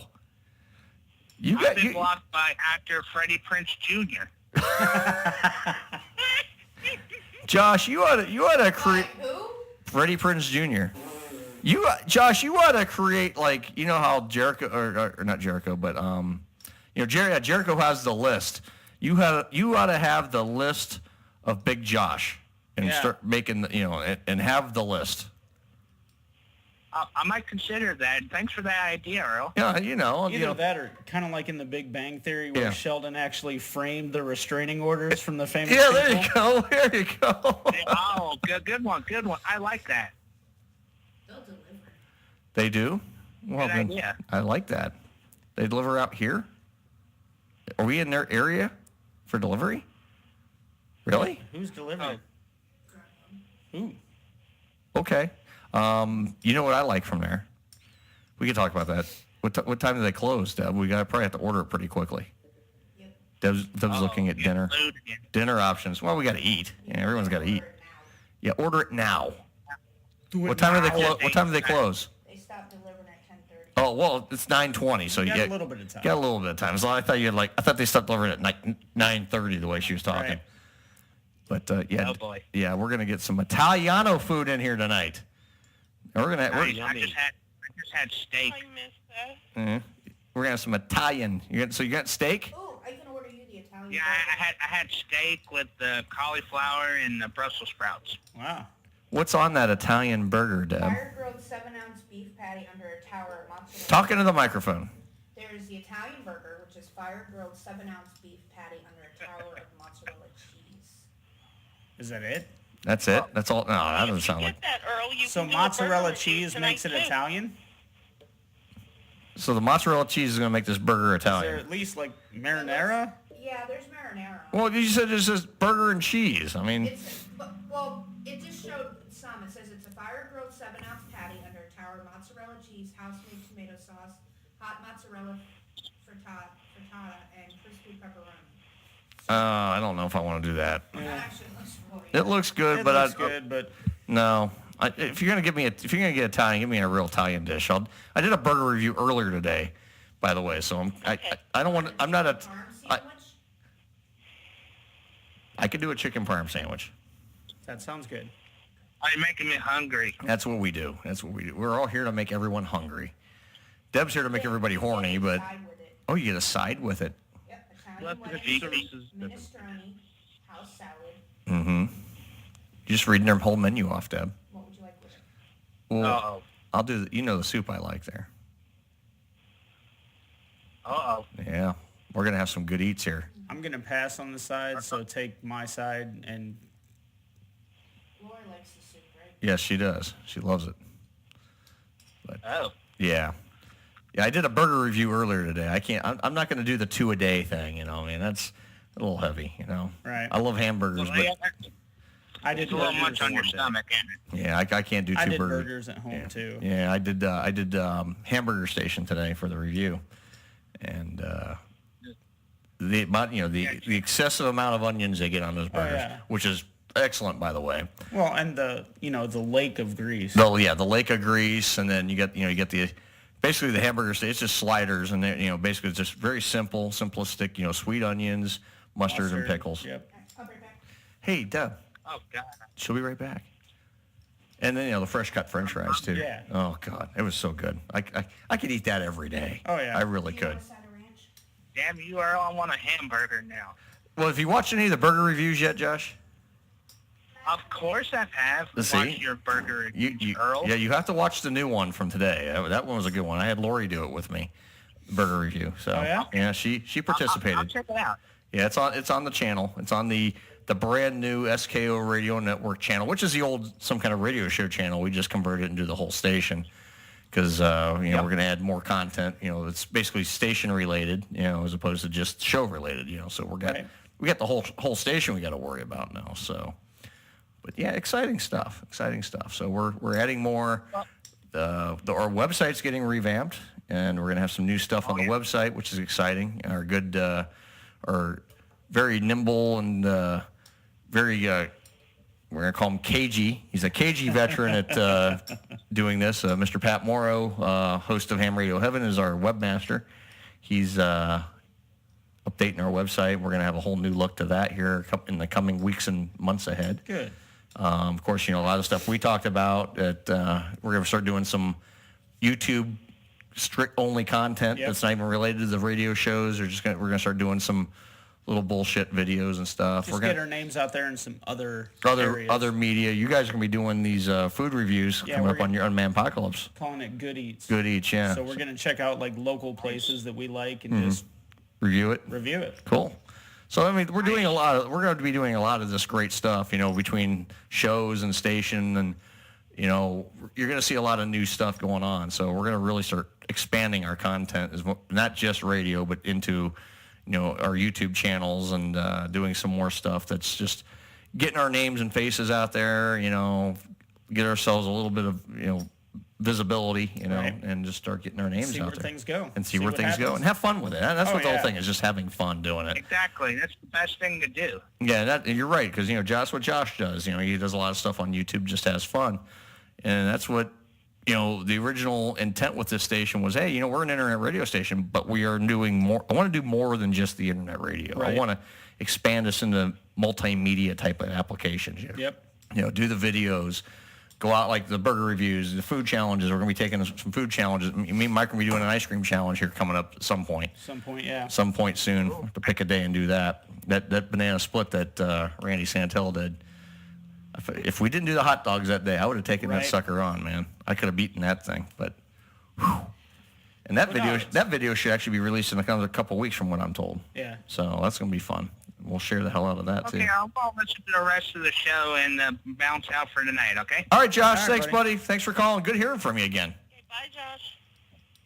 Bye, Ellie. Bye, Josh. Bye, thanks, buddy. Bye. That is Big Josh. He's actually calling from Pigeon Forge, Tennessee. Nice. And he's been a very loyal friend and listener since the very, very, very, before we ever did internet radio, when we were just doing podcasts. He called in and participated in the podcast and was a part of the show at the old place, and we're here now, and I guarantee if I go sit in that seat, it's very hot. Deb's been farting all damn day, and she'll tell you I've been, but no, she's been farting like a champion. She's been farting like an absolute complete champion that she is. But oh my God, it's bad, and it's so bad, and I mean bad. Well, and it's hot in here. It's hot. Yeah, I don't know what's going on with the air again, because it was like, I think it's because when it gets so hot, those things freeze up, Especially when you got other people in this building running their AC all day long. They're freezing up. Yeah, they're freezing. So the units are freezing up. Is she yelling out there? I don't know what she's doing out there. That's why we shut the door. Yeah, we should have locked it on her. No, I'm not going to do that. Hey, Deb, if you can hear me. Hey, Debbie, if you can hear me in the other room with the radio playing, can you we shut that thing off for a little bit and then see if we can restart it, because it's just not getting any cooler in here right now. It was nice and cold in here yesterday. Yeah. Oh, God. The last couple of days it was nice and cool in here. It was like 65 degrees. It's just nice, comfortable. But like I said, we get those 90, 95-degree days. It's just too much for this unit to handle out there. And we got central air, but it's an older unit. You can see they're older units, and I've been bitching about it for the last month and a half. I was like, you guys got to fix this air conditioner, because one, it's not so much me. It's like we have the equipment. It's the equipment here too. We got all the equipment in here. I want to make sure it's cool for the equipment. And you get a 9,500 degree day in here, that stuff's just going to go wacky and haywire. I don't want that happening. But it is what it is. So you like it nice and nipply. I like it nice and cool. I like cool. Cool is comfortable for me. Now in the summer, in the wintertime, I want it warm. As long as I don't want it cold in the winter. I want it nice and comfortable in here in the winter. Give me right now, probably be comfortable in the wintertime. Yeah. But in the summer, God no. 75 summer heat versus 75 in the winter. In the winter, it's just two different things. And it's just like, you get a spring day, and it's suddenly you have a 30-degree day, then all of a sudden it's 60. It's like, oh my God, it's warm out here. Yeah. It's great. Then you get 60 degrees in the summer, and you're freezing your ass off. Yeah. It's like, what the freaking hell? I don't know. The joys of Ohio. The joys of Ohio. One thing in Northeast Ohio, you can get every single season in 1 week. In 1 week. And it's happened before, and it'll happen again. Hi, Deb. Did you turn? Okay. You turn the unit off? Okay. How is it outside? I haven't been out there in a while. Well, it's break time. Is it break time? Yes, it is. We should take a break. Josh had to hang up. It'll be here in 35 to 40 minutes. Josh had to hang up, and I'm sure he's Team Debbie all the way like he always is. You know. But, all right. You gonna take us to break, Deb? Okay. We're going to take a break, everybody. All right. Some kind of radio show here on SKO. We'll be back. 35 to 40 minutes.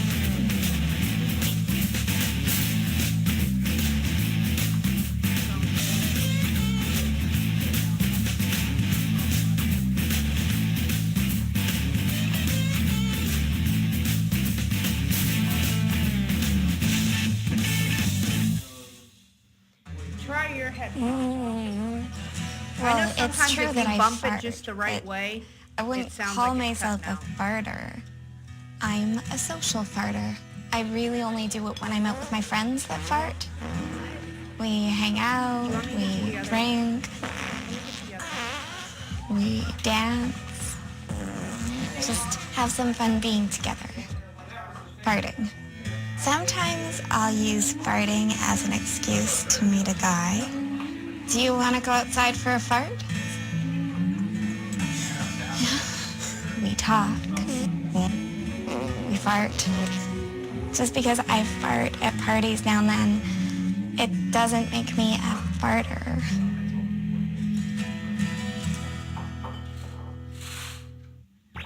Can't find anything on the ham bands to listen to? Well, there is an alternative. Join Pat and Dale on Ham Radio Heaven Saturdays noon to 1 Eastern, where we discuss the world of ham radio. So join us on Saturdays from noon to 1 Eastern Time and see what in the ham world awaits you. Ham Radio Heaven is heard exclusively on the SKO Radio Network. I ordered meat.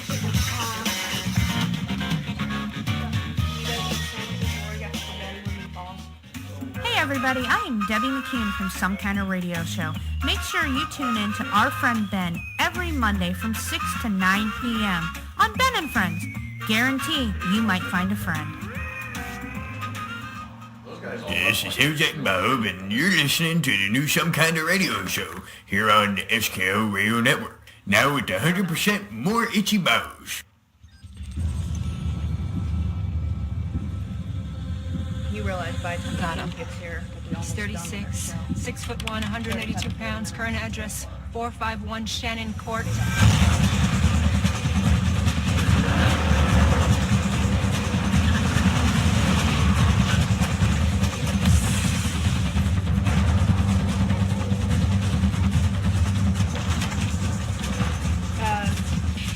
Delivery ETA is... Police!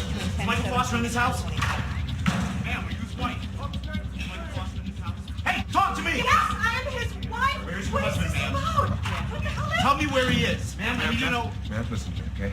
We need your help in this very urgent, okay? Where's your husband? I like this. He's working. Where? Where does he work? He's downtown Brent Vista Medical Center. He's a med tech. Okay, what time did he leave here this morning? Can you bring me mine that's open? What the right hell there. is this? Then you have water that's unopened right there by mine. Ma'am, you're not going to want to hear this in front of your kids. Oh, we're coming back To the Some Kind of Radio Show here on the SKO Radio Network. Call now. The number's 330-871-4422. Again, that's 330-871-4422. Now here's Earl McCune and the Crazy Crew.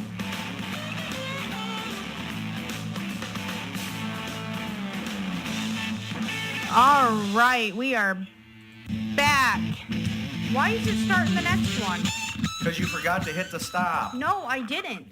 Don't yell at me. Because you're not fucking paying attention. I am. Shut up. Debbie, pay attention. I am. Shut the fuck up. If you're paying attention, you had to mute. She just said welcome back. She had mic 1 on the whole break. Yeah, she did. Yeah. Yeah, but not on Or purpose. somebody did. Yeah, Deb did because she's running the board. It was on purpose. No, because when you were taking us out, I hit all 3 of them. You didn't hit them all and watch the lights. So I did hit them all, so shut up. well, if you did, you would have had us muted. Oh, well. Pay attention Shit to happens. pay attention to what you're doing. Oh, shut up. Shit happens. You know how to kill a show. I didn't kill the show. You kill a show. No, I didn't. You ruined the whole program now. No, I did not. That means I have to edit out all that stuff you were talking about, people and saying all this bad stuff. I did not say nothing bad about nobody. You were talking about food the whole time. I'm just kidding. I'm just giving. Fuck? Deb, I'm just giving you a hard time. You know that. I've done it. We're all human. It Yeah, happens. we've all done it. We've all done it. So you know what? Those that live in glass houses should not big throw stones. dummy. That's what you would say to me. You big dummy. You dope. You dope. Anyway, welcome back to the program. It's 9:34. We are. I'm hungry. You're horny. We know you're horny. Hungry. You're horny? Hungry. You're hungry? Well, your Italian stuff should be there soon. An hour. About an hour. But. Well, Oh, no. Are the hiccups coming back? Oh, shit. They're back. They're back, everybody. The hiccups have returned. Should we? Oh, yeah. Gotta do. Oh, yeah. Oh, yeah. They're coming back. Oh, here we go. Here we go. Here we go. Hold on a minute. Do I dare? I do. Do I? I only got 2% on my phone. Damn it. Thank God. Oh, I'll go charge it. Okay, here we go. We'll run with it, whatever we got.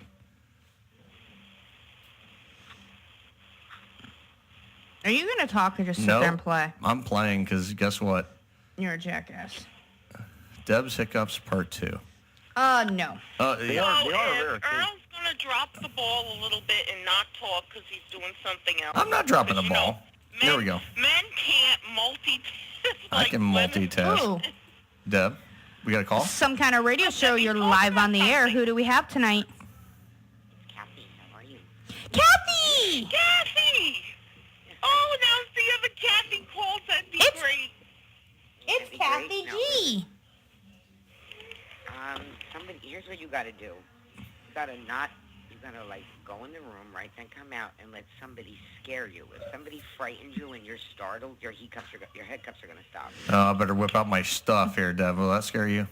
There's nothing to see. It might scare you. Oh, ouch.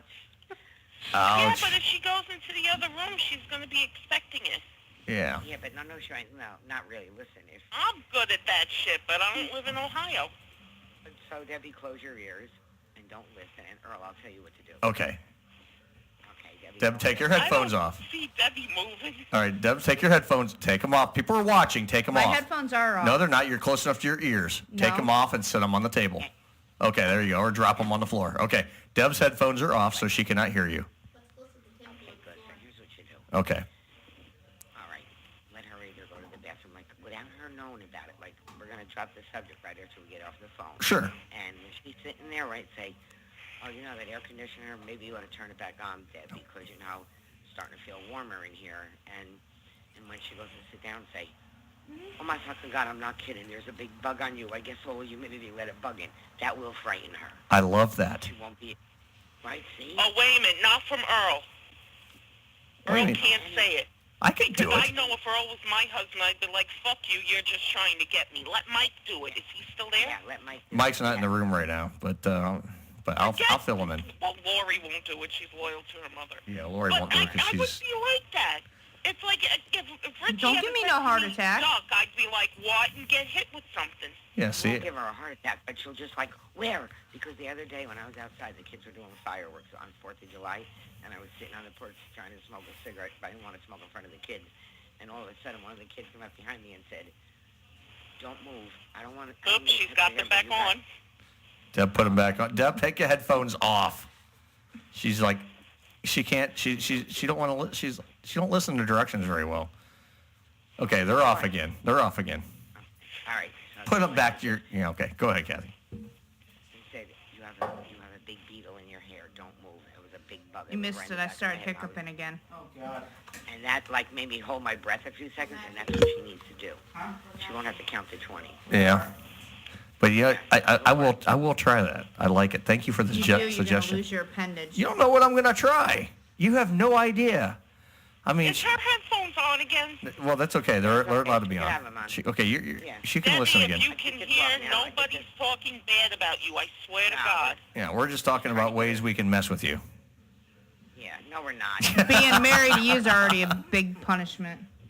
Yeah. The way we can help you. The way we can help you to all you gotta do is relax a lot, shut your eyes, and like think of pretty thoughts and Oh, my phone just died. and eventually it'll go away. Hiccups. Like when your Italian food comes, you'll be able to enjoy it. You don't want to be. It's Friday the 13th. I'm a little concerned about you. We don't want nothing bad to happen. Don't mention Friday the 13th. And you know I what, Deb? forgot about it. No. And you were driving around today. Yeah, ask Lori. I was. Did you? Lori, wasn't I? All day today when I was driving, I was. She don't like Friday the 13th. It's a bad day for her. Typically is. See? No. She- The reason why is 8 years ago on August 13th, it was actually. It was a Friday. It was a Friday the 13th. I almost lost my life that day. I was in a very, very bad car accident, and the thing that even makes it even worse, it happened at 8:13 in the morning. Yeah. On 8:13. Yeah. Earl was in the car. so Earl was that in the day accident is too. Bad for you, but it's not August 13th. No, I don't like Any Friday the 13th. July, Yeah. so it's different. But no, any Anytime Friday it's Friday the 13th, she I do doesn't not like to get in the car. She just doesn't. But I had Do no you choice guys today. Remember at the other station you had a psychic? Yes. Yeah.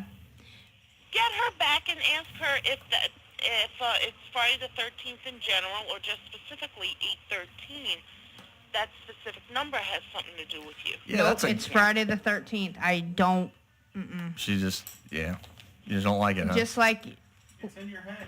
But like, here's the other thing. Earl will be with me no matter what day of the week it is or anything. I'm If usually we stuck see- with you 7 days a week. But no, if we are driving and we see a white pickup truck, I will tell him he is not to cross in front of it because it was a white pickup truck. Well, it was probably a white pickup truck that day, so that makes a lot of sense. Yep. Yeah, well, it was a big Ford F450 big ass truck. with a trailer. With a trailer He on was the back. doing 65 and a 20. Wow. Well, 25. It was a 35, Deb. That was a 25 coming up that hill. 25 going up the hill, but 35 once you get up the hill. I don't have a white one, but I drive a big black Nissan pickup truck. Nope. Deb, I want a pickup truck. I want to get a pickup You truck. could have mine, Earl. You could have mine. I'm bored of it. I want a little scoot-around car now. That what you tired of want? my big truck. We got a little scoot around, but I'll tell you what, that thing's got some balls. Yeah, it does.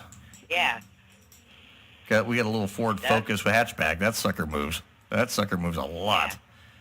My daughter drives a little a GTI Volkswagen. Mhm. It's got a turbo. It goes really fast, but Yeah. it's small. It's like low to the ground. Mhm. I miss my Kia, but my Kia was like, I bought it in 2000, so it's seen its better days. Yeah. A guy downright friend of the street me goes, I want to buy your Kia. I'm like, you really do? He went, yeah. So now I go outside and he has a license plate and it says MAD, M-A-D. Uh-huh. And every time I look at it, I go, the car's mad. The car's mad that I sold it, you know? But sometimes I run over to the car and I hug it and I go, I'm really sorry I let you go. But Oh. I had to let you go. I loved it. It was like my favorite car ever. A Sportage, you know? Right. Like a little... Oh, yeah, I'm Didn't have familiar. any Yeah, I'm familiar with those but, cars. You know, I'm surprised. it was cute. It was nice. Yeah. Kias in 2000 were... Yeah, I was in it. You got Mike's headphone. See, there you go. That's why. But no, you here's didn't want me back up here's there. the thing. I was in a Kia when that I accident could tell happened. the difference is like, you Yeah. can hear that little I subtle was in a difference. Kia when that accident happened. So it's the only thing it's the only thing Oh, that yeah. throws people off like They that said happens is they said that if I would have our been in mics go any other through. car, Yep. it would have killed me. But here's the thing. When it happened, my cousin literally I screamed before I blacked out and went unconscious. I screamed her name. She had literally a 2-second turn. She turned the wheel. If she wouldn't have, I would have literally taken the entire impact, which I did anyways, but you took most of it. it would have been a straight-on T-bone versus coming in at the tire. Right. But the dash literally got picked up and Put on your dropped lap. on me. My leg was shattered. I had internal bleeding. I had a fractured skull. I had, 4 broken ribs. Right. I had a dislocated hip. Yep. I had liver damage. I had an intracranial bleed. But but to look at you, you didn't have a mark on you other than that.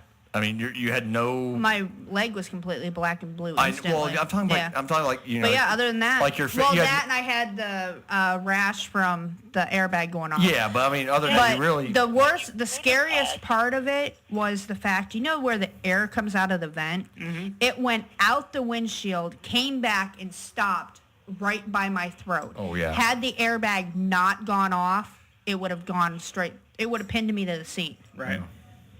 I still say to this day, I had a lot of angels on my side that day. Yes, you did. Yes, you did. But yeah, so I really don't like Friday the 13th at all. I really don't. I don't blame you. Yeah. Okay, so now I'm taking back what I said. I'm sorry. That's okay. But yeah, because Earl was in the back seat, and it was one of those that they thought I was dead because I was non-responsive. I didn't wake up until they started with the sparks flying from the jaws of life. They had already taken him and my cousin out of the car because my cousin was the one driving. Wow. And once they got me out, they had... The minivan looked like it was hit on all four sides. We spun 8 times. Yeah. Wow. It was hit on all four sides. And the crash was so loud, there was a state trooper a quarter of a mile down and heard the impact. That's how bad it was. Yeah, it was bad. And so after they got me out, they had to drive me about a mile down the road in an ambulance to a field because where the accident happened, there was no place for the helicopter. And you were so far from like a decent hospital. I mean, well, so there was no trauma centers where we were. They had to fly you. Life flight. Yeah. Well, and then after they got me out of the ambulance, they banged my broken leg on the helicopter. They take him and my cousin to another hospital. By this time, I'm down there. He's asking about me, and they're like, well, we'll give you a second, sir. I'm going to go check on him. They come into him. He's on a backboard, and they go, I'm sorry, sir, but something happened to your wife. Yeah. And he goes, you better get me off this and get me down to where she is now. He goes, oh, no, we just lost contact with the hospital. He goes, you should have led with that. Right. Not that something happened. Because he was... Because when he got taken out, I still was... People need to hear more of this shit than what comes out of his mouth on this show. Because honestly, the thing is that when him and my cousin was taken out, I was still unconscious. Your cousin was the one with the least amount of damage. Yeah, she just ended up with her knee. Her knee. But, and you, actually, no, all you had was whiplash. Well, my neck, I still suffer the effects of my neck. But, you're the only one that escaped without a scratch on you. Without a scratch on me, yes. I didn't have a mark on me, but... So, it's like, he was prepared that when he got to the hospital, he's like, what am I going to tell my kids? Right. Because I was still unconscious, was not alert or nothing. And... How old were your kids at the time? They were young? 5 and 7.5. Oh, yeah, they're babies. Well, no, 5 and 7. 5 and 7. Because our kids are 18 months apart. Yeah. And so he was like, what am I going to do? And then I got a good report. Yeah. Then he got the call back that everything's going good. I was okay and that he could come up and see me. Yeah.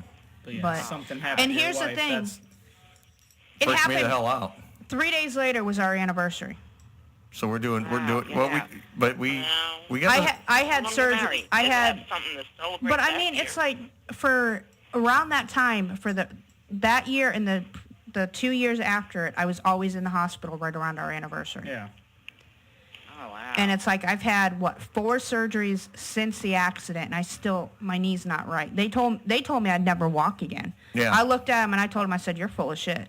No, because for about 6 months, I had to take her around in a wheelchair because they said she won't walk. They're like, she'll never walk in. That's what they said. She'll never walk again.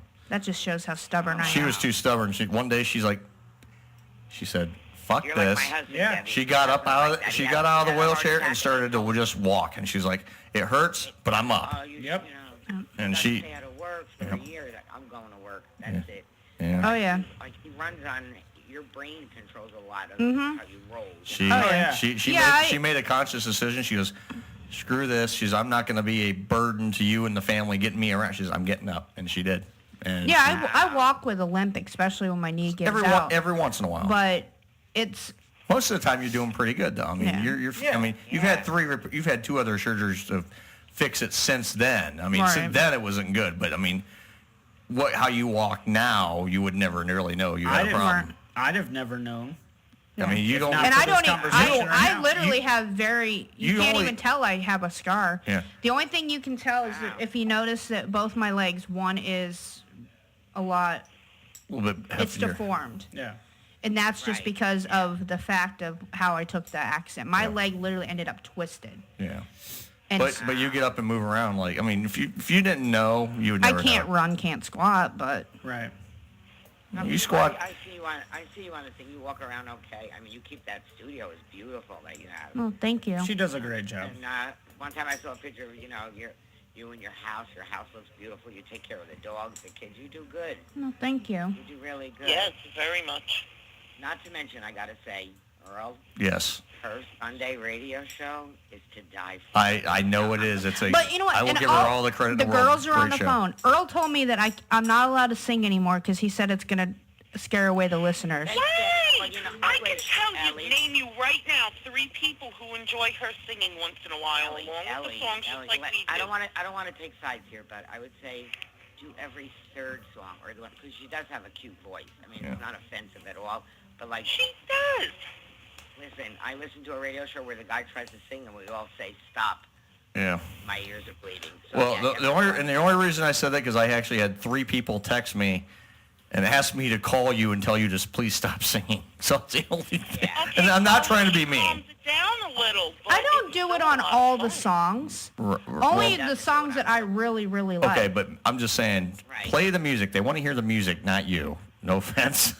I'm trying to be mean, but I'm saying, no, it's not wild. I'm not saying anything mean. I'm just telling you, hey, people. Okay, well, considering he got 3 people saying don't, and you have 3 people saying do, just calm it down.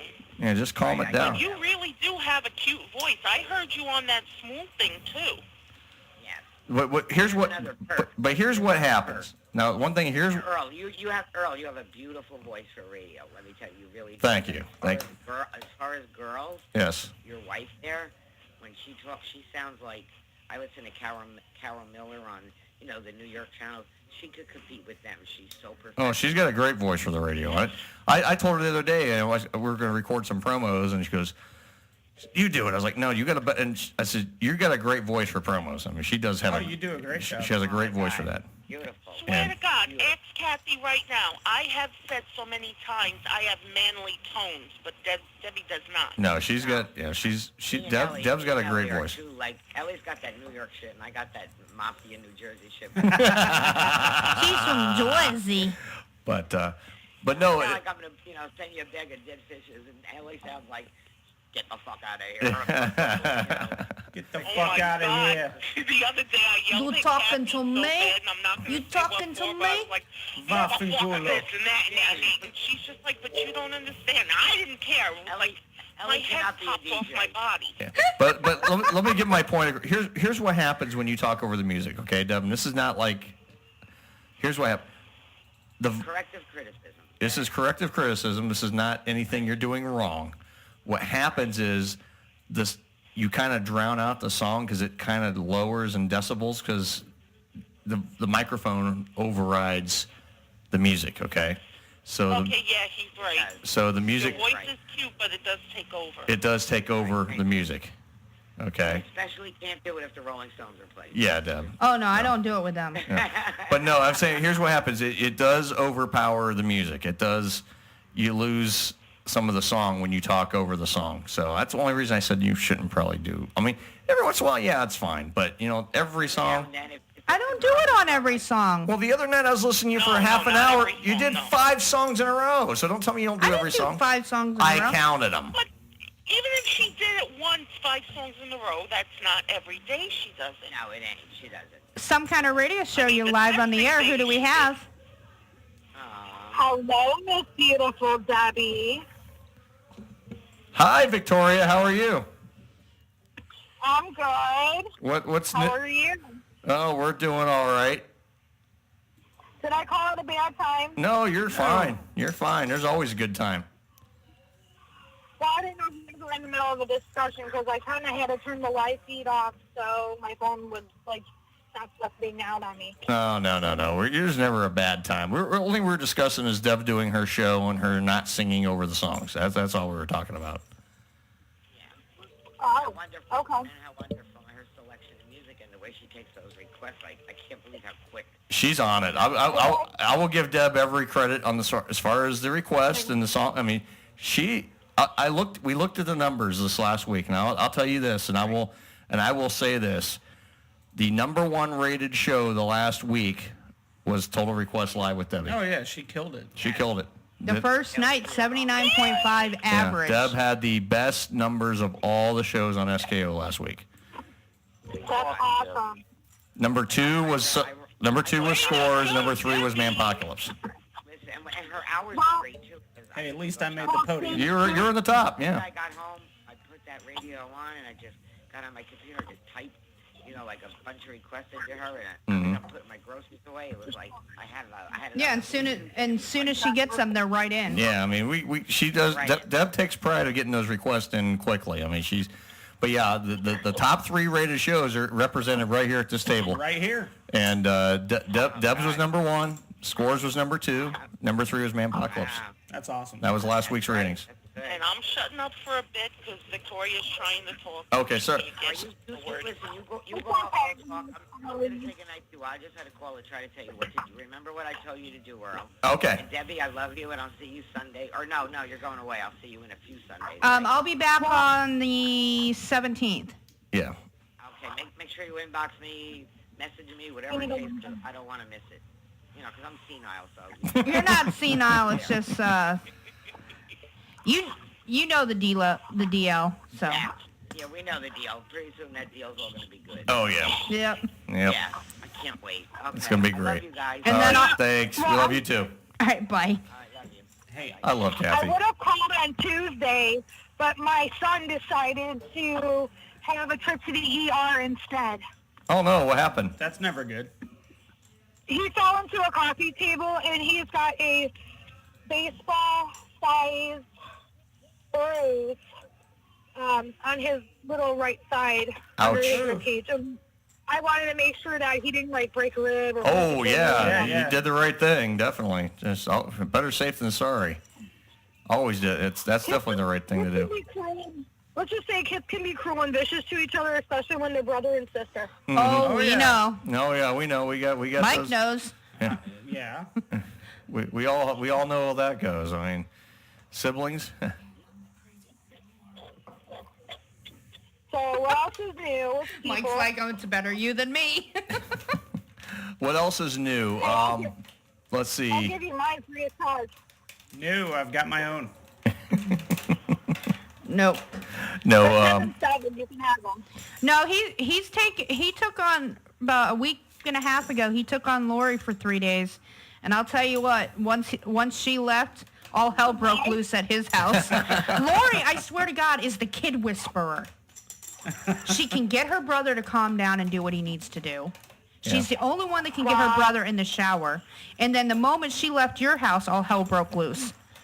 Well, there was a lot of broke loose stuff going on that No, night. I mean, it's just... There was some drunkenness going on. Yes. You know what I mean. It was like... That was 4th of July. That was a then... very drunk day. I know. I didn't tell you what happened to me, though. I went home. Oh, I told him about that. Yeah, I went home. I started getting the worst fucking migraine of my life. And it's one of those you have to have the lights off.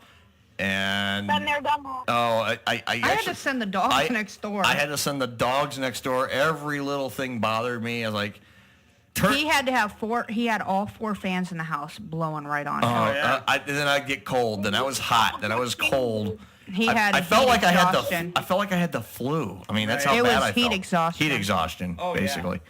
And I slept it off. And the next morning I felt fine. Yep. No problem at all.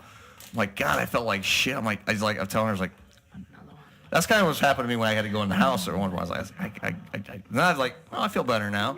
But I didn't drink anymore today. Right. But well, do yourself a favor next time. Make sure you have Gatorade on hand, and what you want to also do is take a a wash rag or something, soak it in cold water. Mm-hmm. That's what I did. And then what you do is take it out of the freezer and you sprinkle some essential oils on it and and then put it across your forehead, and I guarantee your migraine will be gone within an hour. Yeah. I loaded up on because I had prescription migraine medicine. I took that, took some Tylenol. Yeah, I did. Once I fell asleep, I was okay. Within about an hour after I got home, I fell asleep. And here's the thing: it was hotter than hell that day. Oh God, it was like 97 degrees. But the food was amazing. The food was amazing. But we were sitting in my hot ass driveway, and you and I were drinking like we were pounding beers. We were pounding beers. We were pounding. That wasn't smart. Because I can't distinguish voices. Yeah, we were pounding. We were literally pounding the beers. I mean, hard. Yeah. I mean, real hard. Oh, Mike doesn't know our sexy secretary. No, this is Victoria on the line. Hi, Victoria. Yeah. I'm Mike. Mike is the host. Mike's the host of the Man-Pocalypse on Thursdays. Yep.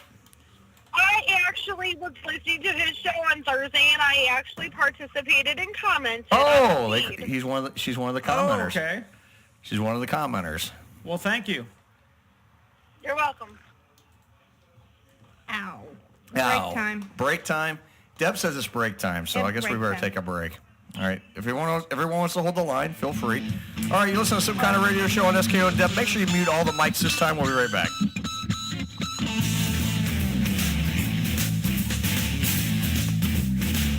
Hello? Let's put me on hold. Yeah, they don't like people talking straight. How's mine? What's going on? Welcome to the SKO Radio Network. I'm in the You can find us drive-thru at online KFC. at skoradio.com. We're also on the TuneIn app where you can listen with your mobile devices on the Google Play and Apple Store. Find us on social media at facebook.com/SKO Radio Network. You're tuned to the SKO Radio Network and online at skoradio.com.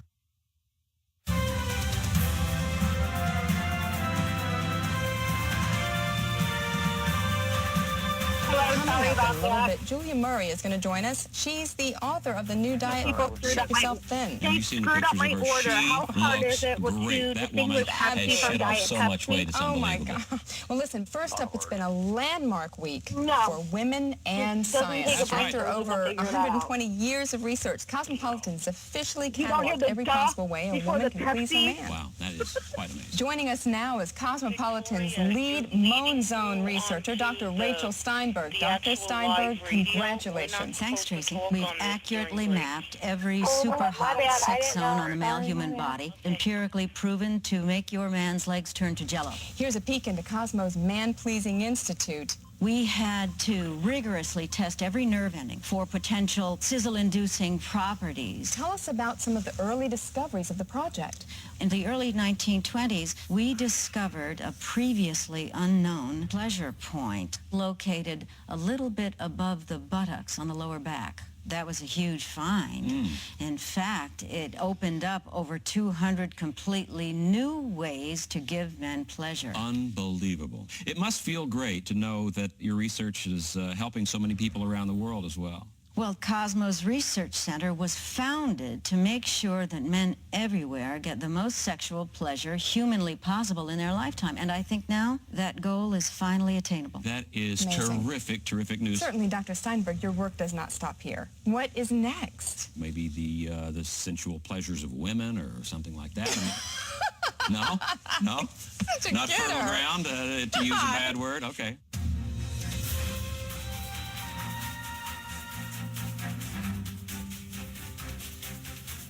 You are listening to the SKO Radio Network. 911, where's your emergency? Please, I don't want to die. What's your name? Casey, I'm in the trunk. I'm like in the trunk. We are gonna find you, okay, honey? You promise? You've got the best team of people in this whole city working to find you. But in order for us to help you, I need you to help me. Can you see the taillights? What? Look for the red glow, okay, sweetheart? Yeah, I see it. Is there any way you can break it out?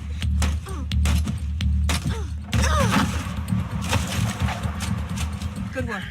I need you to stick your arm out and wave it, okay?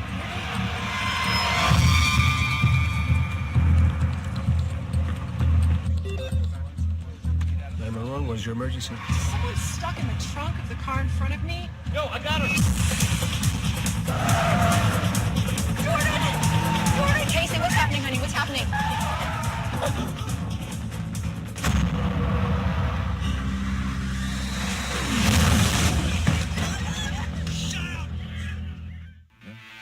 You are listening to the Some Kind of Radio Show here on the SKO Radio Network.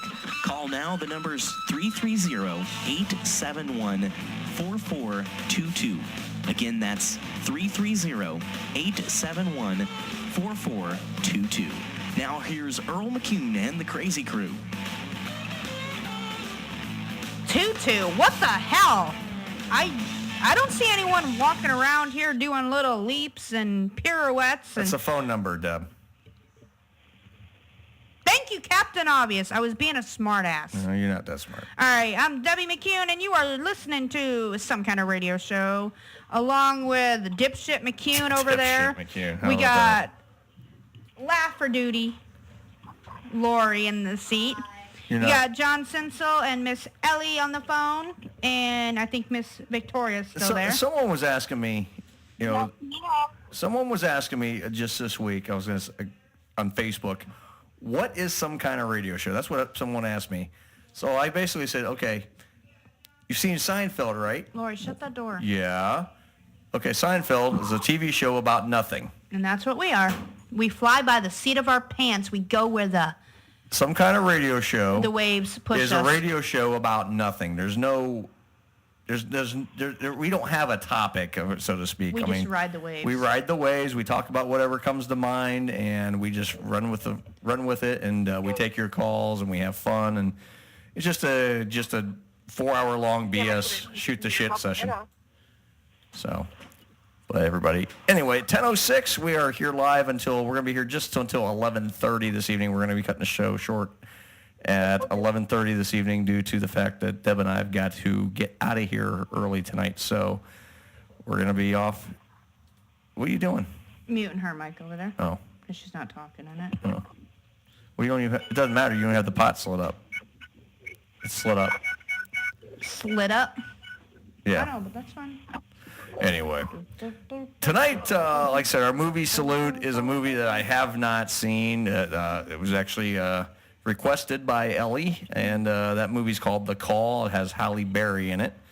I like. It's a good freaking movie. Good freaking movie. I have not seen it. I'm not the only one who thinks so. It's not that I haven't wanted to see. I just haven't seen it yet. I just haven't had a chance to sit and watch it. So. Can I just tell you, it's not a movie that you're going to want to watch late at night because it may give you nightmares just because of how realistic it is. I don't get nightmares. The only thing the nightmares I get is the ones I live. That's understandable given what's... Never mind. Like what? Really? No more throwing stuff in the studio. We made that a rule. It doesn't apply to me. It applies to you too, Deb. No, it does not. I follow the rules. So, I have a question. I have an answer. For who? Everybody. Okay, ask away. I actually am not by myself tonight. Okay. So would you guys like to be greeted by somebody else other than me? It depends. How scared are we going to be? Are they your boobies? Everybody, I'd like to introduce you to Sam. Okay. Hello. Say hi, Sam. How are you guys doing? Good. How are you, Sam? He does exist! Holy shit! It's like Santa Claus. He does exist.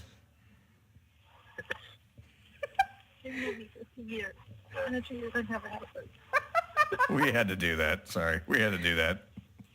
It's okay. He's watching over here. He does exist. Oh, 14 doesn't matter. He's still your boobie. There you go. What? First we were talking about boobies. Now it's... I thought you're... Not boob. It has nothing to do with the chest or whatever. Close enough. Well, it sounds like you're saying... Noah. It sounds like you're saying he's her boobie. Boobie. No. That's what it sounds like. Nobody is having fun of mine, so. What? He's having fun with hers. Motorboat. I'm sorry. I call kids different sorts of names. I call the McCune kids. It's okay. No offense taken. It's no Thank offense God taken. for that. I really did. It's Her not video offensive. froze up. Oh, crap. Well, I can handle that. I'm leaving on a jet plane. Da-da-da-da-da. Yeah, there's no offense taken there. Hey, well, at least I'm not referring to him as my bae. Thank God. Thank freaking God. Shit. The actual definition. Yeah, I think all of us would I know. be agreeing on that. Cool. It's like people try to make up a The different fireworks to be language. started in a minute. Yeah. Well, that's like Earl. He's my You're what? my boo-boo bear. Oh, God. See, it's the same thing like a booby. But yeah, he's my boo-boo bear, and I'm his sweet, sweet honey bear. I'm really drunk when I call her that, by the way. It's the only time I ever call her that is I'm really drunk. Or he wants something. Yeah. I think women do this a lot more than men, though. Like, give everything little pet names. Oh. Right. Deb, I can start calling you Scruffy or something like that. Well, that's a little pet name for you. I don't think we have one for me. Cartoon, so that's not bad. Deb, I can call you a little pet name. Well, let's see. Rover? Remember, she can hit you. Fifi. How about Fifi? You're French. Don't call her Rover. Oh, she's part Yeah. Oh, gosh. All I think about is Yes, yeah, I am wrong Rover. French. I am French. I love that shit. Fifi. I love I'll call her finding out Fifi. Hold on, Elliot. She goes, she's French. I'm like, yeah. I am French. I'm Scottish, Dutch, French Canadian, Irish, Indian, Russian, and German. She's a mutt, okay? I'm Yeah. a purebred Heinz 57 mutt, and you know what? I am damn proud of it. But she definitely takes being French to her because she No, doesn't I shave do her not. pits. Bullshit. No. No. I know she has a little German and Russian in her, and so does Lori, because I saw their feet tonight. That's exactly what my whole mom's side of the family does, whether it's weddings, Oh, barefoot. barbecues, whatever. The shoes come right off. I know, that's why it smells like corn chips in Oh, here shut tonight. up. But no, well, Lori and Alex are all that, but then they're also Slovakian. That's why they're so slow. Hey, now that's... Yeah, I got one for you. Yeah? Love you, Lori. Thing to know. She's a I got one for Slovakian. you. Well, how about this one? You ready? Sure. What? I got one for you. I just recently found out from my dad's sister-in-law Okay. that my grandmother and grandfather's side of the family, which we thought was the 50-50 Italian-Polish, but is not 50-50 Italian. Now, mind you, my mother's side is Irish and Bohemian, which in whatever else. That's fine. But Okay. now here's where the mutt comes into play. All right. I have, unbeknownst to me, Greek, Italian, Russian, Mm-hmm. Arabic, Scandinavian, and Polish. Did you say Scandinavian? She's a Viking. See, I love this crap. I love it. He's a The boyfriend descendant of Julius Caesar. And I'm I don't like this. I don't like Caesar dressing, though. But you know what? And here's the thing. I'm a direct descendant of Napoleon Bonaparte. That explains why you're so short. Oh, bite me! And I've picked on you for that. Yeah. Well, Deb? at least I got royalty. What are you again? German, Czech, French, and English. I'm a direct descendant of a serial killer. So Who? His name is John Hay, which ironically is my father's name. Are you joking? No, that's serious. Deb, you don't have Mike's... You got Mike muted again. Why do you Jesus keep Christ. muting Because me? she's got... Come on, I want to hear this. Okay, say it again. I said I'm a direct descendant of a serial killer. His name is John Haig, which is ironically my father's name as now well. I'm looking that up. Thank I am you. too. I believe it's John James Haig. Everyone's looking it up. Here we go. That's just gonna. It's John George Hay. John George. Murderpedia. Let's see what he did. Okay. Shall we? Right here on air. Okay. If I'm not mistaken, he killed people. AKA the acid bath murderer. Classification serial killer. Characteristics: robberies. Claims that he drank a cup of the victim's blood. Yep. Number of victims 6. Date of murders 1944 to 1949. Date of arrest February 26, 1949. He was born July 24th, 1909. Victims profile: William Donald McSween, Donald and Amy McSween, Dr. Archibald Henderson. Archibald? And his wife. No, it's Archibald. Archibald. Wow. Olivia Henrietta Roberts Duran Deacon. Well, I'll say they had some fucked up names in the 40s. Method of murder: beaten with a blunt instrument and shooting. Location: London, England, United Kingdom. Ooh, you're English. Yep. Status: executed by hanging at Wadsworth Prison on August 10th, 1949. Yeah, since we're all doing the background on... Would you get pissed if I shared this on my wall? No. Okay.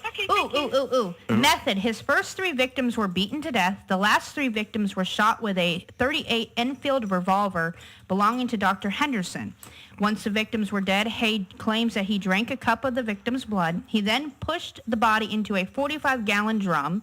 Then he put in a rubber apron, gloves, wellies, and a gas mask and poured concentrated sulfuric acid into the drum to cover the body. The intense heat generated by the action of sulfuric acid on the body melted the human bones completely. At least a couple of days later, Hay returned and emptied the remaining sludge onto adjoining waste grounds. His sentence: Hay was given the death sentence, and on... You still can't get your name right. No. You said Hay. Haig. No. Okay, interesting facts. Haig's original reason for killing his victims was for profit. From the McSween family, it is estimated that he made about £4,000, a lot of money in post-war Britain. He forged papers which gave him power of attorney, and so he was able to sell off all their property. By forging papers, he was able to sell a property belonging to the Hendersons worth $8,000. He also kept their dog from Mrs. Duran Deacon. He only had the chance to sell her jewelry and fur coat worth a total of 110 pounds. Although Haig confessed he did not think that he would be charged with murder for 2 reasons. He claimed in court he was insane. Now I know where you get it from. This would let him off the murder charge, and he would spend the rest of his life in a psychiatric hospital prison like Broadmoor. The plea failed, however. His other reason was that he thought he couldn't be charged with murder if the body was never found. He was wrong in this. Added to that, remains of Mrs. Duran Deacon were found among the sludge. Home Office pathologist Keith Simpson quickly found a gallstone. He also found her dentures, which had melted in the acid. Fragments of her left foot, which, when reconstructed, fully fitted one of her shoes perfectly. Wow. Pieces of her pelvic bone, 2 discs from her lower spine, a handbag and lipstick container, a hairpin, and a notebook. The mass of physical evidence was enough. A body was not needed. Yep. Wow. That's interesting. So since we but all... You know what I'm sorry. No, go ahead. The craziest thing is that does not sound like seriously whacked out to me, because you don't know this, but the rest of them do. I actually am going to school for criminal justice with a degree in forensics. Right. And this was one of our case studies that we actually went over. Okay, Deb, let her finish. That's a problem with you. You don't know how to let people finish. Neither do you. It's okay. The forensics that she was talking about, here's what he was convicted on. 28 pounds of human body fat, 3 facet gallstones, part of a left foot not quite eroded, 18 fragments of human bone, upper and lower dentures intact, the handle of a red plastic bag, and a lipstick container is what sealed his fate. Yep. Yeah, that's what you just said that. Now go ahead, Victoria, before Deb rudely interrupted you. It's okay. No, all I was saying was this is one of our case studies that we went over in class when we were going through our forensics death investigations class, and I just didn't know that he was related. There was an actual like surviving family member that like will end up coming in contact with. How is He's in the family tree somewhere. I don't know all the specifics. All right, Deb, we got to adjust the break schedule a little bit tonight. I know a lot more about my Italian side than I do the English side. Deb, we got to adjust the break schedule tonight. Italian too. I'm Italian, Scottish, English, and Norse. I'm sorry. Actually, no, we don't. We just take break 6 out of the equation. Why are you sorry? I'm just thinking. I don't know. I'll check the air in a minute. Your heritage is that war with itself. Yeah, but I'd rather be related to a serial killer than Napoleon Bonaparte. That's just. Yeah, well, but you know what? Napoleon did have his good. Yeah, but he did have some good points, though. He had some good points. Yes. This is who I'm related to. Because my mama's actually have side. to work and think. Yeah, but that's not a photo. That's a Napoleon Bonaparte. That is a painting of him. That's a painting. That's not a photo of him. They don't have photos of him back then. But it's a. This looks like a photo, not a painting. It's a painting. Because they didn't have photographs. Well, they did sort of, but. 1909. No, No, I'm talking about Napoleon Bonaparte. He's like 7. Bonaparte, I'm sorry. I thought you were still on. Never mind. No, wrong thing. No, Here's an interesting factoid. What? Are you guys familiar with the Irish King Brian Boru? No. Nope. Don't even really know what you said because it sounds like you're underwater. Hold on. Let me turn my volume up so you can hear me. Wait a minute. There was a king of Ireland way back in the day, and his name was Brian Boru. I'm actually a direct line descendant of the King of Ireland. There you go. Okay. Descendant another damn. Oh, God. What'd you do, fart? No, I just realized. What'd you realize? I'm more than a Heinz 57 mutt. I'm also part Croatian. Croatian? Corsica.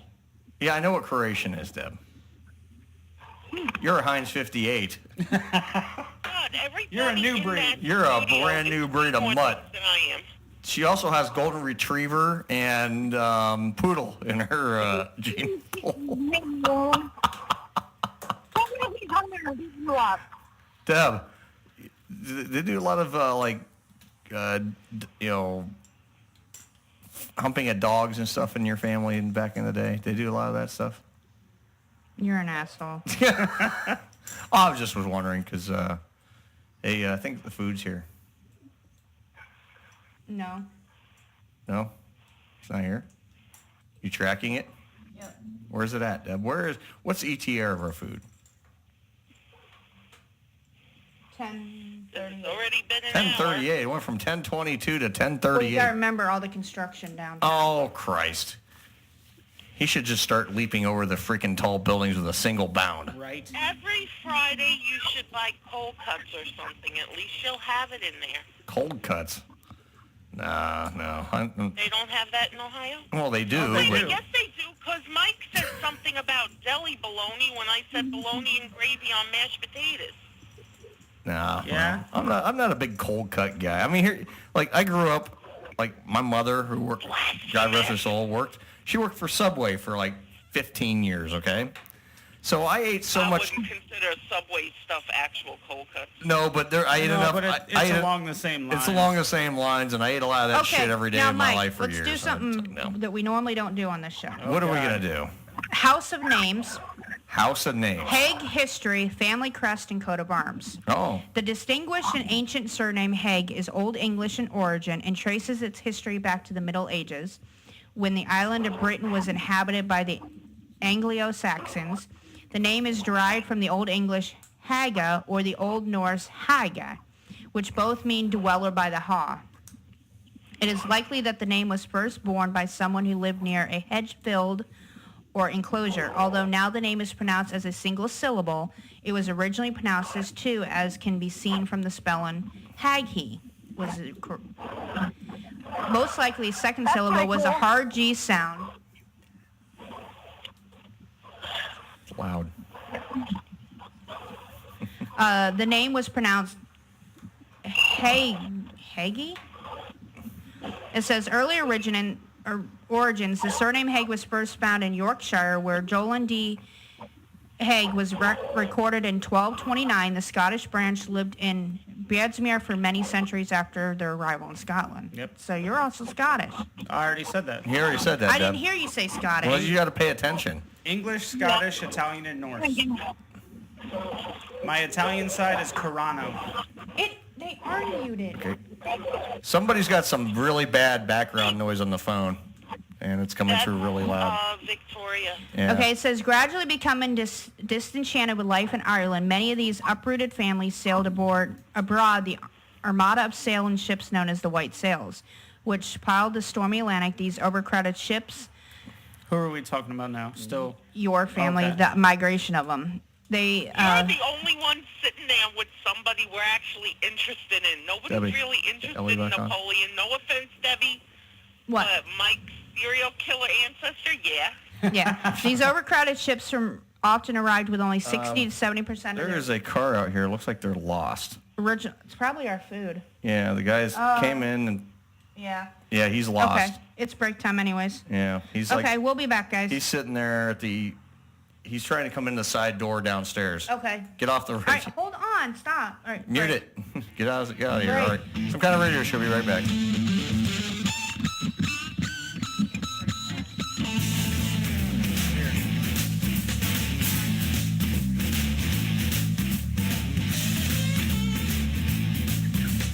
Hello, people.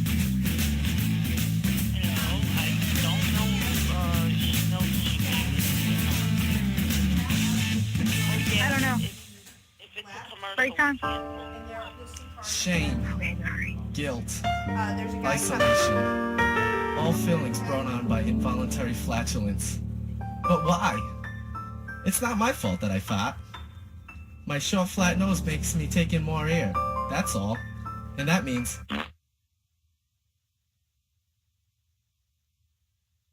Jasper! Oops! So please, don't be mad. I can't help it. Just like I can't help being wicked cute. Oh, Jasper.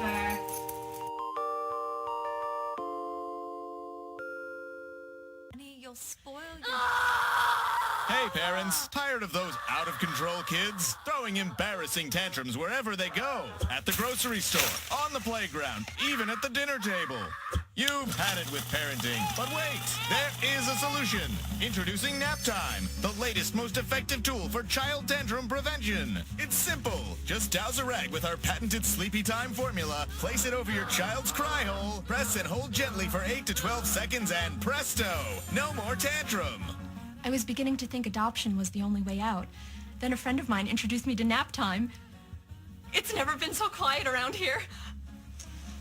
The secret lies in Naptime's revolutionary fast-to-sleep formula. Developed by military-trained scientist doctors from NASA, Naptime's powerful molecules rush to the child's brain on contact, gently inducing instant tranquility. This is chloroform. Already put those wallet-draining crap factories out on the street? That's okay. Naptime works in any situation. On the golf course. An awkward blind date. I had a really good time tonight. It even works on pets. After we had our first child here, we regretted it almost immediately. We didn't know that she'd cry so much. Talk about defective. But thanks to Nap Time, our little Samantha here hasn't made a noise in weeks.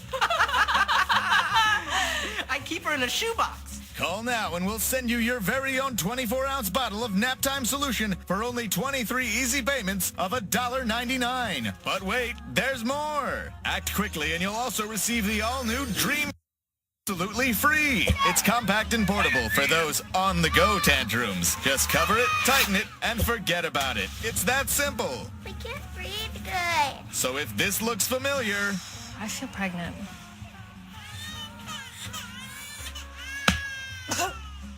And don't wait. Order today and join the millions of Americans who just can't stop saying... Thanks, nap time. Thanks, nap time. Thanks, nap time. Nap time. This is Jack Bob, and you're listening to the new Some Kind of Radio show here on the SKO Radio Network. Now with 100% more itchy bows.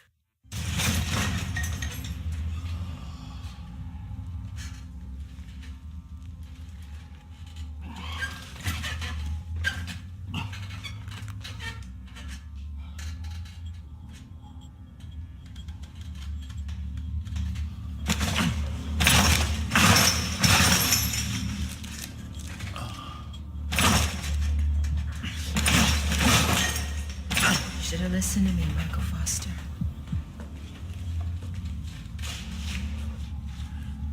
You could have turned yourself in when you had the chance. Oh. You're the operator.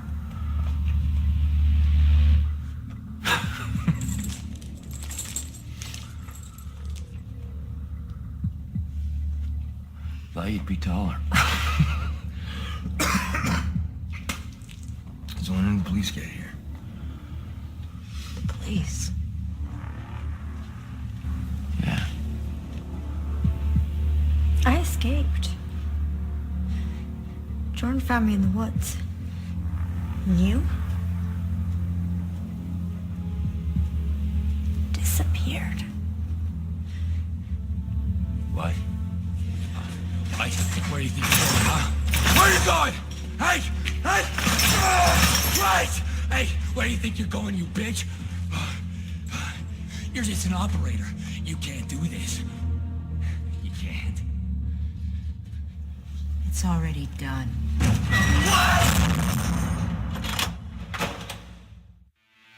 You are listening to the Some Kind of Radio show here on the SKO Radio Network.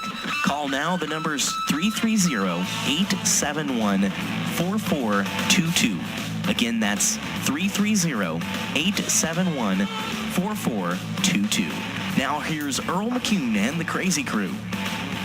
All right, it is 10:32 here on the SKO Radio Network. Hey, callers, you like it better? You can actually hear the whole show now?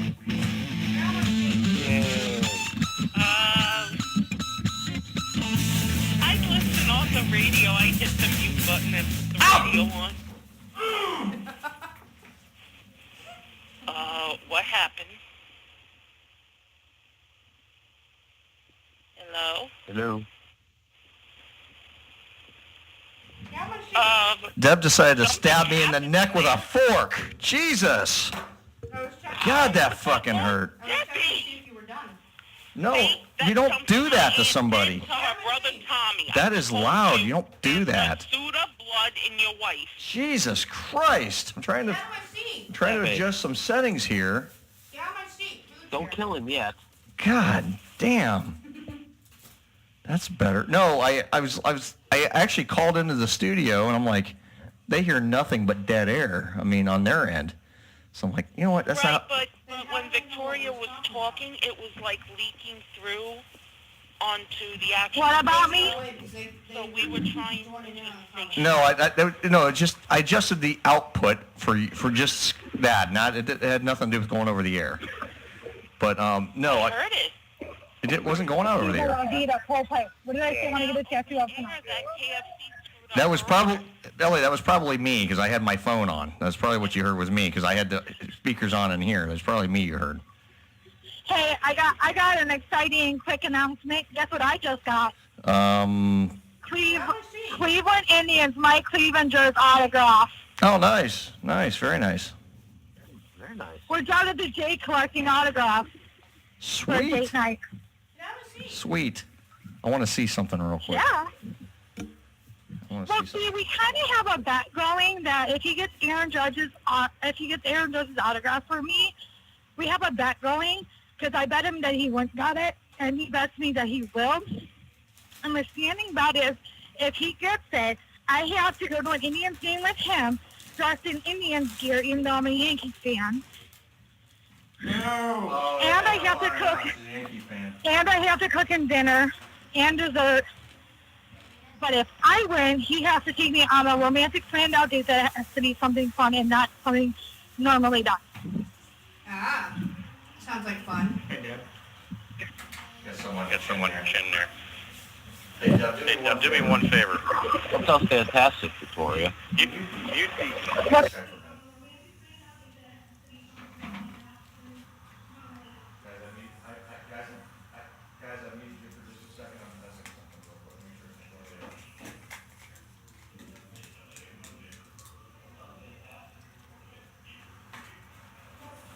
Talk. Someone needs to Hold on.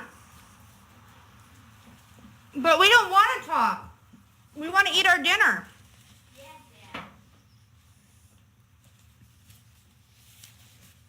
Am I muted? No, we're all open. All right. We're good.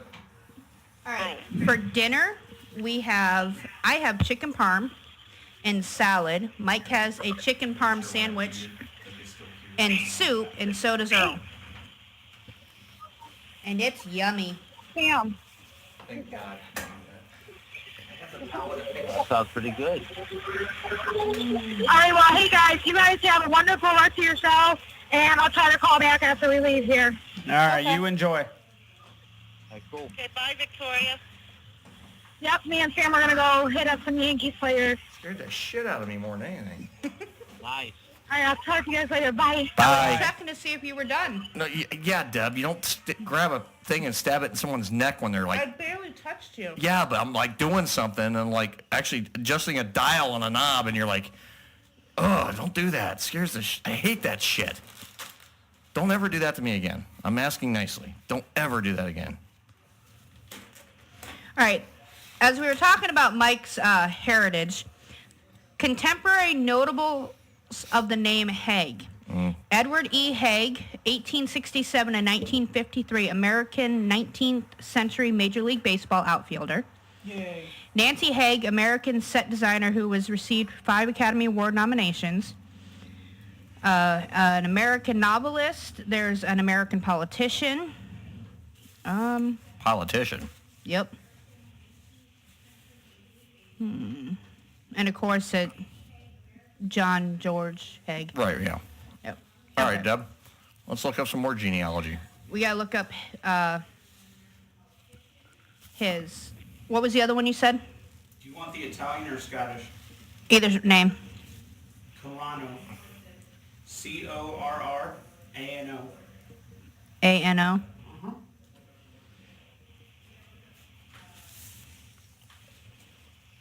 Okay. Corrano name. All right. What is the Italian coat of arms? There's no information on it. All right, well, start looking at some other ones. What's another one? McLaren. M-A-C-L-A-R-E-N.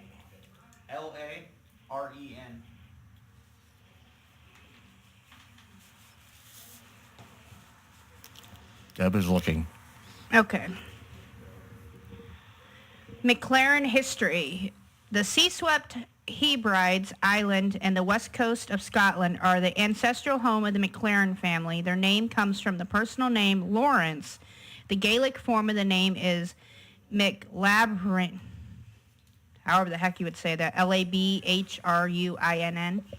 Which means son of Labaran or son of Lawrence. The clan is believed to be descendant from Lorne, son of Eric, who landed in Argyll in 503 AD. Although the lineage before the 12th century is difficult to prove. Oh, hold on, we got another call. Some kind of radio show, you're live on the air. Who do we have? Good evening, darling dear. Dr. Dingaling. Dr. Dingaling. Dr. Doug, what's going on, my friend? Oh, not much. I'm at the grocery store. Oh, yeah? Cash and prizes? Are you scanning things again? Cash and prizes? What? Oh, fabulous cash and prizes. Buy some ice cream, you know. Oh, sure. As long as it ain't long as it's not Neapolitan. Napoleon? Neapolitan. Deb's had Napoleon on the brain for the last... Napoleon on the brain. She's got Napoleon on the brain, so she's thinking about some Neapolitan ice cream. Ooh, that does sound good. Whipped cream, cherries, and all three fingers. And maybe Yeah, and maybe triple dip it. Some gummies there. Gotta triple dip that thing. That's just for your birthday, Doug. Oh gosh, no. Okay. Did you guys see the story? I don't know why it just suddenly came to me. Did you guys see the story about Stormy Daniels getting arrested? Yeah, Columbus. Oh yeah. I saw the headline. I briefly saw it. I'm actually clicking because I think she's an asshole. Well, she likes to take it in the asshole. I've seen videos of her. But she was arrested for letting guys touch her during an act. Yeah, she was letting guys. That's illegal in Ohio. That's right? illegal in Ohio. You can't touch a dancer in Ohio, and she was like allowing it. It's illegal in New York too. Yeah, there's a few states. There's some states it's illegal, but she was actually letting them to really touch her, if you know what I mean. Right. They're like grabbing her tatas and just doing stuff that is definitely illegal. That was Didn't considered. I tell you you're not allowed to go to the strip club without me? It was in the news, Deb. I didn't go to the strip club.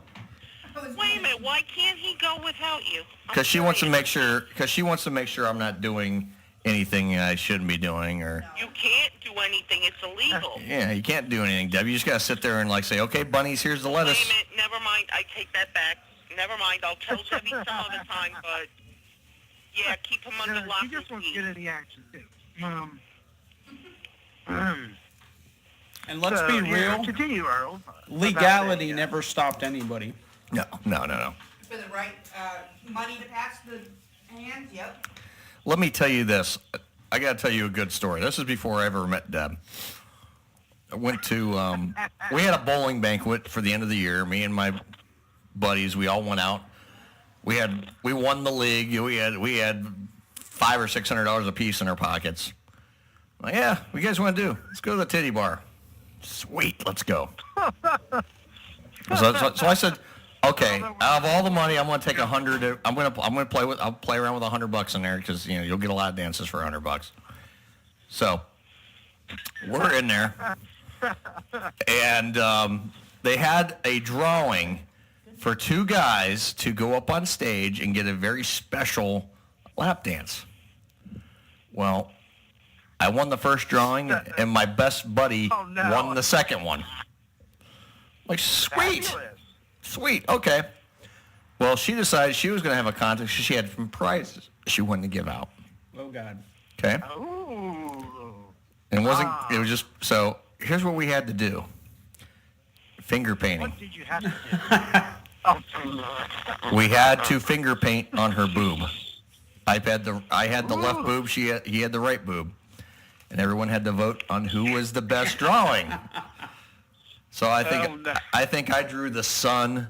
I think he drew a smiley face. Everyone liked the sun better because I was like, I made it. I took advantage of the full boob. Okay. Right. My buddy only drew on the areola. So I was like, whatever. Yeah. So you're a full boob guy, Earl. I'm a full boob guy. I call bullshit. True story. He'll tell you this story too, as long as his wife's not around. Yeah. This is true story. This is the weirdest conversation we've seen them. We've seen him and his wife in some action. But let me tell you what happened. So I was the guy that ran the league. I was the league secretary, basically the guy who controlled all the money and ran it all. So I mean, we had a nice banquet. I was in a nice suit. I'm in a nice ass suit. I was. So the winner. Okay, we both got videos of her latest porno movie, whatever. We get the VHSs at the time.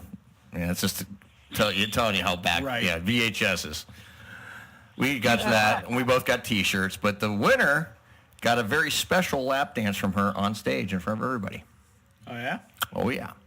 Well, how many people were there? Probably about 50, 60 people. This place was packed. Geez. Yeah. So everyone's crowding around the stage. I get to sit on the chair, middle of the stage. Okay. She's like dancing for me and all that. It was a 3-song deal too. Wow. And and here's the best part: you didn't have to tip her for it. It was part of the prize. Nice. Because the place running it gave the tip for it because she was holding a contest. Okay, cool. Mm-hmm. So we're sitting there, and I'm sitting there, and she's dancing. She's having a ball. She's talking to me. She says, "This is pretty cool, isn't it?" Yeah, blah, blah, blah. Whatever. Next song, she says, "I want you to lay down." I'm like, oh, shit. Next thing you know, she's like, "You ready for this?" She unzips my pants. Next thing you know, here comes the can of Ready Whip shoved down in my fucking crotch, and she squeezed it. You know what she did after that? She started bouncing on my junk. Oh, yeah. So my pants were full of Ready Whip. Running down my leg. It looked like I fucking jizzed myself. Probably did. No. Probably did. Yeah. Here's the best part. I would have rather got second place for this. Is there a better part? No.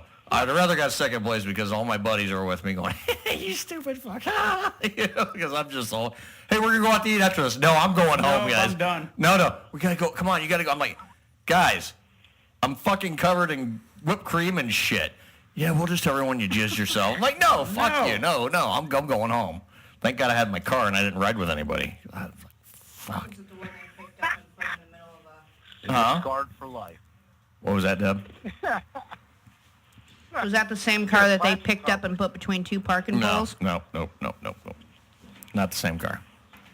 But yeah, true story. So that's my my booby bar memory of the night. I don't know what made me think about it, but it's just one of those stories I had to tell. True story. I think I scared a couple customers listening to the story. Yeah, and they're scarred for life now, right? Everyone's scarred for life. Maybe they're listening to the show. Maybe they're listening to the show too. Who knows? But yeah, true story. Yeah, the lady was like an older lady was like really scared. Like she just looked at me and I'm like chuckling. And she like just keeps walking away. Like that any aisle I walk down, she goes to the next one over. What, Deb? Cash prizes. Anyway, Deb's been searching these last names again. She's got this look on her face. What have you been looking up now? Now I know why he's related to a serial killer. Okay. Okay, I said where we left off. The clan is believed to be descended from Lawrence, son of Eric, who landed in Argyll in 503. Although lineage before the 12th century is difficult to prove, it has been established that the clan held vast territories called the Braes of Blackquitter, I think is how you pronounce it. Okay. They were recorded as being all grand, strong men, and when the old kirk of Blackquitter was being repaired, clan members supervised the exhumation of bodies of ancient members of the clan from the graveyard that was a traditional burial place for their heirs. They found bones measuring 23.5 inches long, which makes them big men even by today's standards. No wonder. You got some fucked up history. All right, Deb, let's look up some of ours. Come on. All right, let me look up. Which one you want, Earl? Oh, I don't care. I'm just waiting for the what purge. What are you guys doing? Family, History. Family history. Coat of arms and all that kind of shit. All right, what's you want to look up mine? Sure. Yeah, let's look up Dr. Doug's. What the hell? Let's see how crooked my family really is. Probably more crooked than a $3 bill. Okay. All right, what is it, Dr. Dougie? I said that my family's probably in the past is more crooked than a $3 bill. Okay, what's the name? Last name is Trovinger. T-R-O-V and Victor I-N. Hold on, T-R-O-V. Is it Victor I-N? Okay. G-E-R. G-E-R. Okay, Trovinger. Yeah, sure. Right. Yeah. Oh, you're making me feel old. Passed out for a few hours, now he's hungry. Okay. Yeah, Alex is hungry, by the way, Deb. Miss Vicky's sea salt chips. We'll find out. Didn't Vicky just call in a little bit ago? Ah, God, that's what scares me.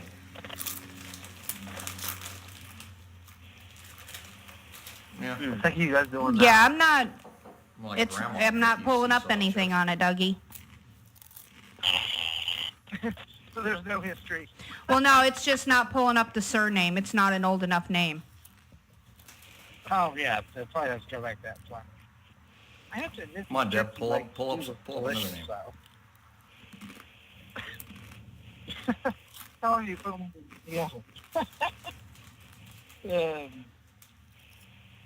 Well, damn. Well, at least I tried. Oh, well, at least we tried, right? Absolutely. Right. Yeah. Damn. Trying to figure out what I should have for supper, so. Whipped cream and Neapolitan ice cream with gummy bears. No. That's healthy. An actual meal, not bad. That's the after. It depends on your definition of meal. True. What's right. your? You know, like meat. Meat side. Sausage. I had fish last night. So. Burger dry. How about a burger? You can't go wrong with a burger. Burger dry. Oh, very well done. Yeah. No, I had a burger earlier at a major fast food restaurant that wasn't with Archie's. Maybe turkey McCune. Steak. Steak-em. You can't go wrong with There you a go. little steak-em action. Can't go wrong with steak-ems. Yeah, there you go. Oh, no, that's good. No, it's not too mac and cheese. Expensive. Mac and cheese sounds good, yeah. I'm going to go to the site we were on. Hold on. I wish some more stores had, like, the Cracker Barrel mac and cheese. Like, it's all got, like, that crust on the sides. That's what it's delicious. Right about now. I love this shit. I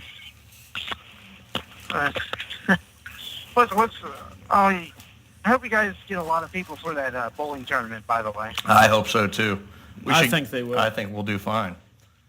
But I think we've been getting the word out.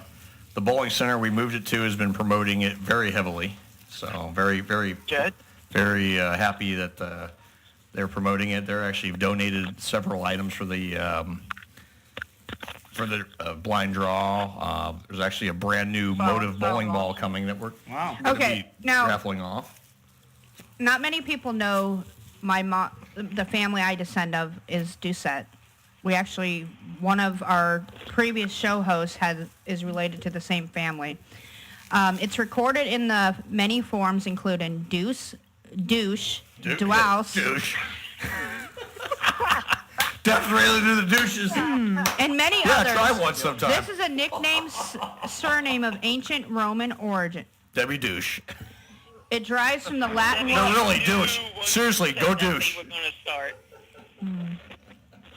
Debbie Douche. You should not have said that on it. I'm sorry. No. She has no filter when she's like Ron Burgundy. Go fuck yourself, San Diego. It derives from the Latin word dulcis, meaning sweet or pleasant. Frequently used as a woman's personal name of endearment, it was first recorded in England in the 13th century when Douce Renafal appears in the Assize Court rolls of the county of Yorkshire in the year 1219. Douche. The first known record of a surname is even earlier, but this is probably because of paucity of surviving early records rather than historical fact. Gilbert D. Douce and Godfrey appear in the subsidy tax rolls of Sussex in the year 1296, whilst Walter Douche or Doucette is recorded in the subsidy rolls of Worcester in 1327. The recordings from other European countries are rarely to be found before the 16th century and therefore do not add to the knowledge on the origin of a surname. Hey, Deb. What? You're related to the douches. Can you imagine a modern day census? Yeah. How many people in the home? What is your last name? Douche. Jesus Christ. How many douches are in this house? Well, I know there's not a one with Deb because she won't use it. Oh, Jesus. Come on, Deb. She's trying. I'm not laughing. That's not even funny. That's a double chocolate Neapolitan there. All right. With cottage cheese. Okay, now here's the history of it. The story of the name Doucette is a long and distinguished tale beginning in the French province of Gascon. Doucette was a name for a person. Gaviscon? Wait a minute. No, Gascon. Sounds like a disease. Doucette was a name for a person of sweet, pleasant, or mild disposition, as is derived from the old French word douche. I can't help it. Early origins of the Doucette family. The surname Doucette was first found in Gascony, an area of southwest France bordering Spain that was a part of province of Guiana and Gascony prior to the French Revolution, where they held a family seat from ancient times. And they used douches all in the I come seat. from royalty, so kiss my royal ass. Royal douches? You come from a long line of douches? I wonder if they had any pussies. All hail the douche. All hail the douche. French surnames were subject to numerous alterations in spelling because of the various cultural groups that inhabited specific regions. Eventually, each region possessed its own local dialect of the French language. The early development of the French language, however, was also influenced by other languages. For example, Old French was infused with Germanic words and sounds, with barbarian tribes invaded and settled in France after the fall of the Roman Empire. Early notables of the Doucette family. More information, it says in 1643, 109 years after the first landings by Cartier, there were only about 300 people in Quebec. Migration was slow, and the fur trade attracted migrants. Yeah, the fur family trade, was one of... Where the fur flew, it's a foul word. The fur wanted to get away because it wasn't douched yet. Yeah. Keep going, Deb. Oh my gosh. Deb, you do this to yourself. You know that, right? Show would be really appreciated. I am not picking on you, Deb, but you've said douche like 6 times. Because it's the... She can't help it. She's like, Deb is the Ron Burgundy of SKO. She will read exactly what's on the teleprompter. Go fuck yourself, San Diego. Beach, right? Like true story. She was on the air at the old station reading a news story from Pompano Beach. She called it Pompano. And we were going to play put-put. Yeah, and she thought ISIS was ISIS. Yeah. Okay, McCune. So what? She reads some words wrong. So what? So it adds entertainment values to the word. It does. Okay, McCune, the root of the ancient Dalradian Scottish name McCune is a personal name Ewan. The Gaelic form of the name was Mac Iguin. I don't like the fact that it's Gaelic. Well, that's why you're Irish. The surname McCune was first found in Argyllshire, the region of western Scotland, corresponding roughly with the ancient kingdom of Dalriada in the region of Scotland. You're not Irish, you're Scottish. Actually, some names can be either or. Yeah, it could be either or. But his family name comes from Scotland. Yeah, but I saw some... Well, fine, you know what? We'll do a genealogy Now thing. part of the Council area of We need to do one Argyll for and Ben Bute, anyway. where they first found in the Barony of Otter on the shores of Loch Finn. The infamous ancestor of the clan is reputed to be Egon in Ultrich, also known as Ewan of the Otter, who lived at the beginning of the 12th century. Clear records of the clan were found in 1219 when Gilpatrick McCune measured the borders of his lands in Kinblathmund, however you say it. You know, the entertainment value alone, just give Dev something to read. You can make a whole show around it. You're a fucking douche. No, you are. I'm not trying to do mine. I don't know if mine would register. Ellie, give me a name for you. What do you mean a name for me? A surname. A last name? Yeah. My real one, Kennard. Kanard. Oh, and actually it's with an I. It was the original spelling. Okay, I don't know why it changed to an Well, A. that's like Earl's actually is MCEWEN. It was changed by his grandfather to the MCCUNE. True story. I know that for a fact. Kennard history. Yep. Yeah, the current generations of the Kennard family have inherited a surname that was first used hundreds of years ago by descendants of the ancient Scottish tribe called Picts.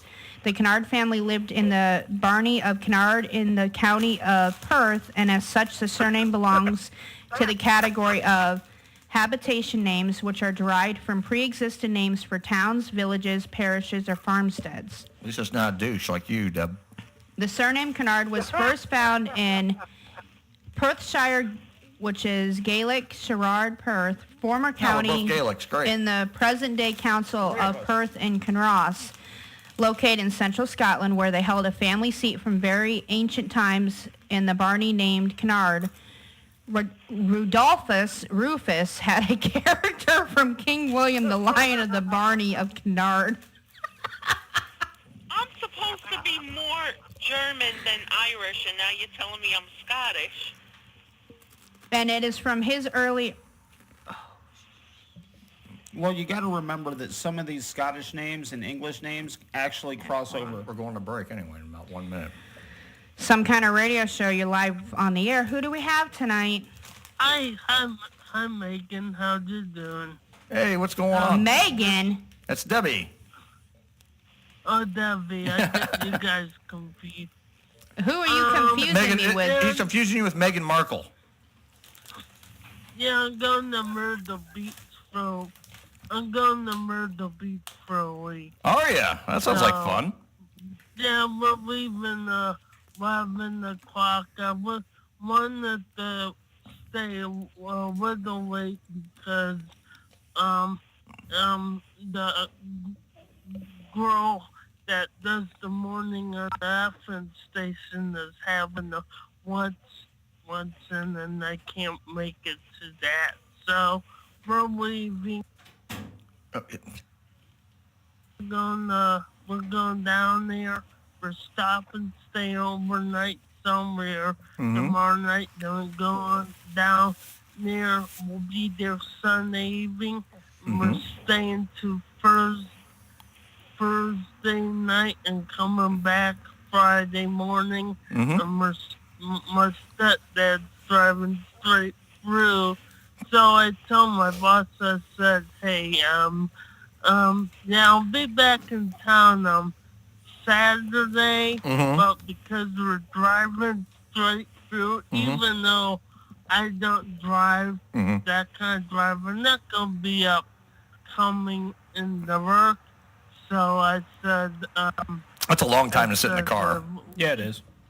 Yeah. I said, give me like a day or two to rest up before I come in. Yeah, just to drive alone will exhaust you. You just even to be in a passenger. Yeah. I mean, then a long time in the car, you're like, oh, you feel like crap afterwards. Yep. You know, this is amazing that I'll still be able to listen to all my favorite AM, FM, internet stations down there on my downtime. Oh yeah, absolutely. It's wonderful. I remember even till I was a young adult, when you got out of the radio range. It was gone. The local entertainment. Now you can listen now you can even watch TV about that wilder, but they still feel like you're at home. Yeah, you don't miss a thing. But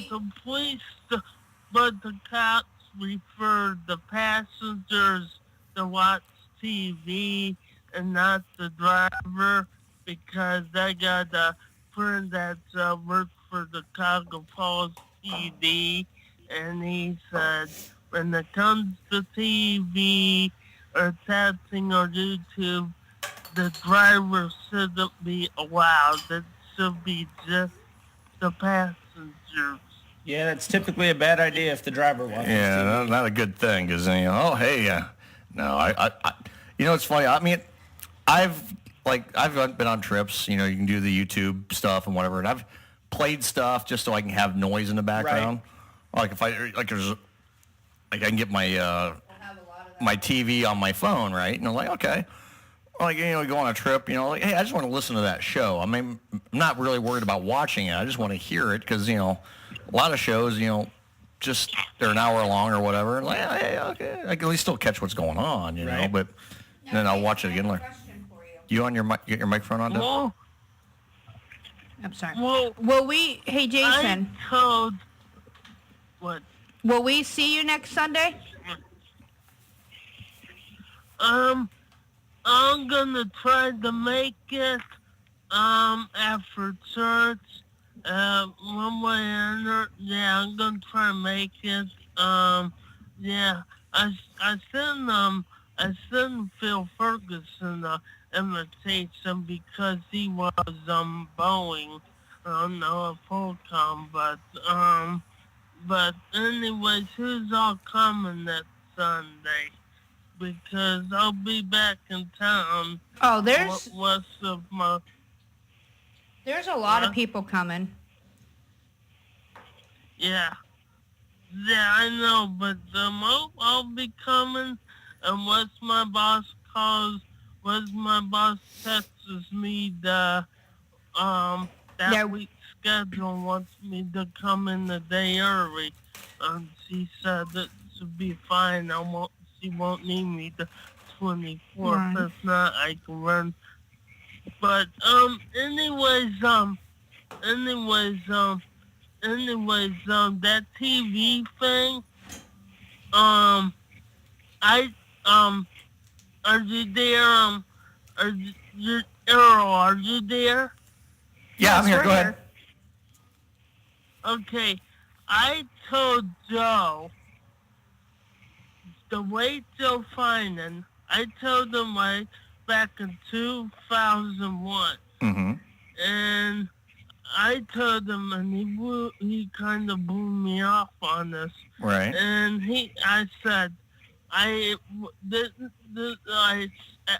the time there was a Japanese company come up with these flip phones where if your friend had one, you can transfer live poor quality video. And I told Joe, I said, one thing's coming down the road. I told him about 2001, I said, they're going to be able to have the ability to watch cable TV on their cell phone. I said, I guarantee you, before the decade's out, I was 2 years out, I said, you'll be standing in the checkout line, and the dude in front of you's going to be watching the Super Bowl game. I think it was a couple of years later.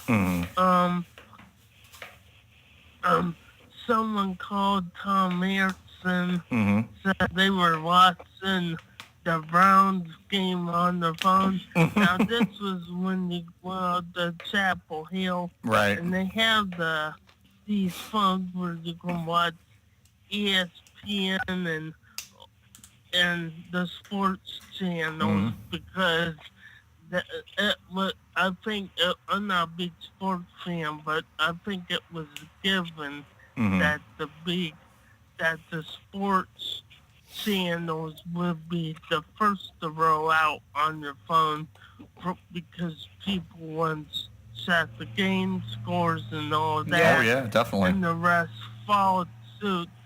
And then I talked to Joe. I told them about those, and he said, well, it's going to be a thing where the difference, the prices of men and boys are the prices of their toys.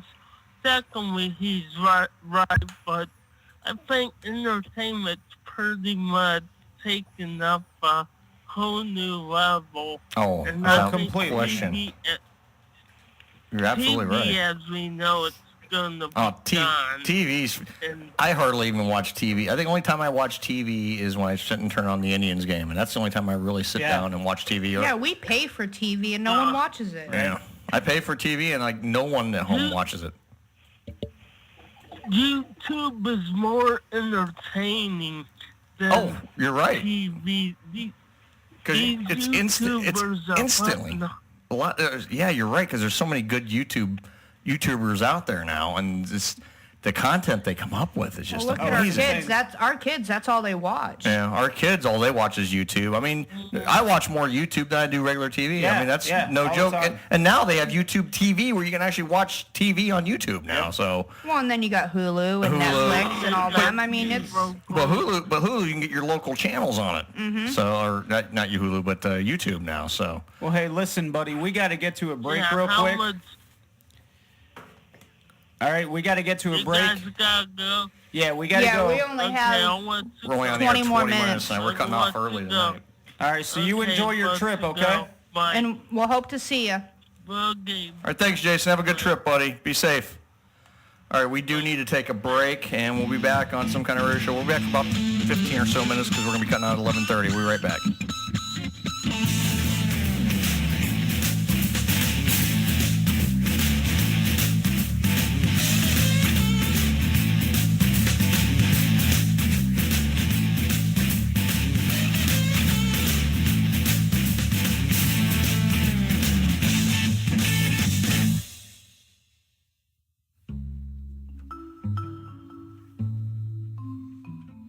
Chances are you already know someone who's been personally affected by a coffee addiction.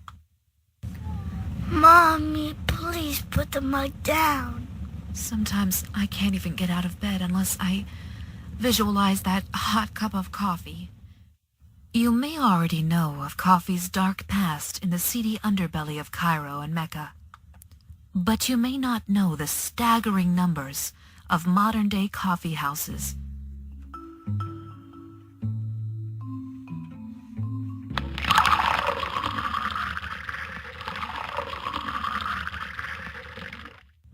The highly addictive quality of coffee makes it the perfect gateway drug. It's almost impossible to just have one cup. But there is hope on the horizon. People just like you have created Loca, lovers of coffee addicts. Team up with Loca in the fight against this addictive bean. With your help and donations, Loca can make a difference by giving tools to addicts, empowering them to make good decisions right from the start of the day. This ad has been paid for by Loca, lovers of coffee addicts.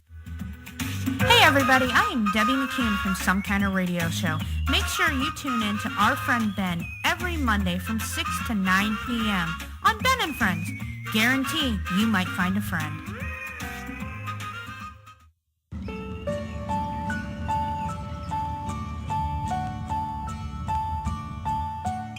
Dad, Mom?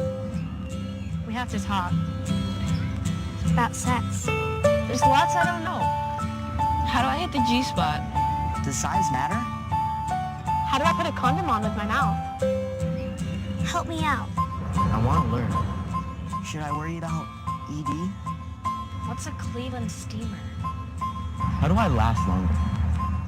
Can I withhold as punishment? And what about anal? Talk to your kids about having sex. Do it early and do it often. Because we've stopped doing it in schools.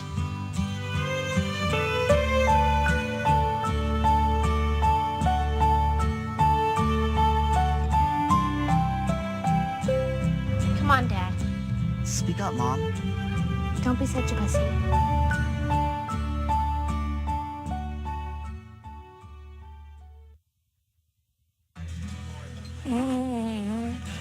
Well, it's true that I fart, but I wouldn't call myself a farter. I'm a social farter. I really only do it when I'm out with my friends that fart. We hang out, we drink, we dance. Just have some fun being together. Farting. Sometimes I'll use farting as an excuse to meet a guy. Do you want to go outside for a fart? Yeah. We talk. We fart. Just because I fart at parties now and then, it doesn't make me a farter.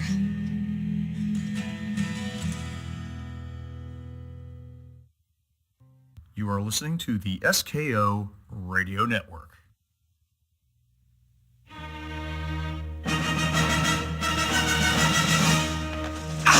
Let's ride! The Three Amigos. They were the biggest stars of their day. The Three Amigos are history. But that was yesterday. Look, boys, I know show business. Something always turns up. Telegram for the Three Amigos.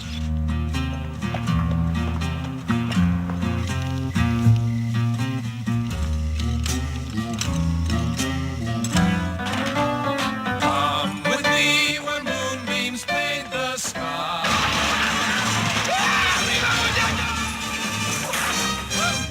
Who are you? The Three Amigos! Arriba!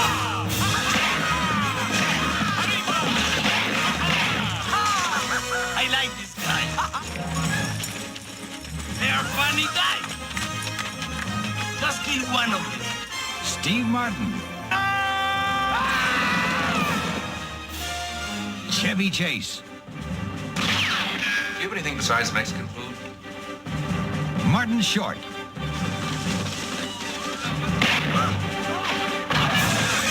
The Three Amigos.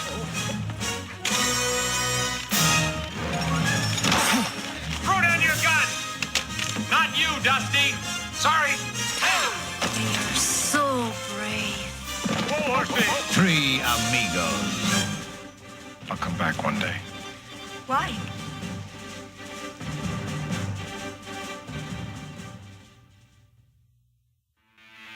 You are listening to the Some Kind of Radio Show here on the SKO Radio Network. Call now. The number's 330-871-4422. Again, that's 330-871-4422. Now here's Earl McCune and the Crazy Crew. All right, 11:15. We're back here for 14 more minutes, or 15 minutes here, because we are cutting out a little early tonight on Some Kind of Radio Show. We announced it earlier. We're going to be cutting off at 11:30. Deb and I have a drive tomorrow we have to do, so we're going to be cutting out a little early. So we're going to be we'll go into the automation of music just about a half hour early this evening. I do want to thank Mike Haig from the Manpocalypse for sitting in with us tonight. I appreciate it. Thanks for having me. Always a good time. Anytime. And then, of course, Deb running the board. And Lori's here tonight, too. And then we got John on the phone and Ellie on the phone. I want to thank both of them for participating tonight, And we as still have always. Dr. Dingling on the phone. And Dr. Doug's still there, too. But next week's show... Next week's show... And next week's show is... Hold on. We do need to remind everyone that there is no shows on Sunday this week. They will be back Are you bringing them in on Sunday next week? The following Sunday, yeah. The 22nd? Yep. Okay, the kids' show will be back on the 22nd, but my show will not be back on Sundays until the 29th, but I will be here on the 17th. So what? So Ellie's got to wait till the 17th for Total Request Live. Yeah. Yeah, I gotta wait. And then she has to wait another week. Yeah. Yeah. Anyway, next week's movie, we're going to salute a classic. Chevy Chase, Steve Martin, Martin Short, The Three Amigos. Oh, yeah. Amigos. Yeah, I got it. Yeah. We're gonna pull out the old classic vault here, and we'll salute that one. And I that's one of those movies you just, if it's on TV, if I'm just tuning through the dial, if I do happen to watch, because I don't watch a lot of TV, what I do, I see that one on, it's on. It stays on till And the... you know another one we got to salute? The Three Stupids. The Three Stooges? The movie sucked. We've done TV shows before. But yeah, I'm Three Stupids, and two of them are in the room with me. Larry, Curly, and Hey, Mike. Mike, that wasn't me. let me tell you something. Earl? I'm sure you'll agree with me here. On this one. I'd rather be a stupid than a douche. Oh, well, you know what? Wait a minute. All three stupids are here because the other one's on the phone. Who left his no, I'm talking about Twisted Sinsel. About me, dum-dum. Who left his dirty ass fudge packed underwear on the back of my bathroom door when he was here last week. Yeah, whoops. All I know is I go in there like, what the fuck is... Earl put his hand right in the middle of your underwear, John. Sorry. Yeah, it wasn't pretty. Well, they're white now because I bleached them damn things. Thank you. I ain't your mama. What color were they before, brown? Brown. That happens you're full of shit. Yeah, we know that. Never mind. If anything, there's never So a dull moment around. you'll get them back on Sunday. You should hand it to him right at the bowling center. I'm going to. Here you go, John. Here's your underwear. And they're not going to be in a bag. They're going to be with a clothespin on. No. What you do? And I'll have gloves and a mask. What you do is you present it as a gift. Yeah. And then he opens it. And you know what? I got it. A door prize for the thing. When you're announcing it, like all the raffle winners, Yeah. just randomly announce him Yeah. and give him the underwear. But they're not brown no more. What's that point? I will not listen. I will not call in. I will not do shit. You know we love you, Ellie. I'm sorry, John, but I have no use for men's underwear. Don't worry. Apparently neither did I. Nope, because he left them on my door, so he must have went home free balling. John was free balling, now he's free balling. I can't blame him. It's been so damn hot. Oh my God. Did you just say that's the first time you've changed them? Whoa. Hello. I honestly don't understand Wait a minute. He said it's the first. That's what he said too. Hey, Debbie, I might be seeing my pants now. Wait, hold on. There was like 4 or 5 pairs and you came back with 3. What'd you say, Dr. Dougie? I said I might see my pants now. I'm laughing so hard. Well, I didn't count them. Never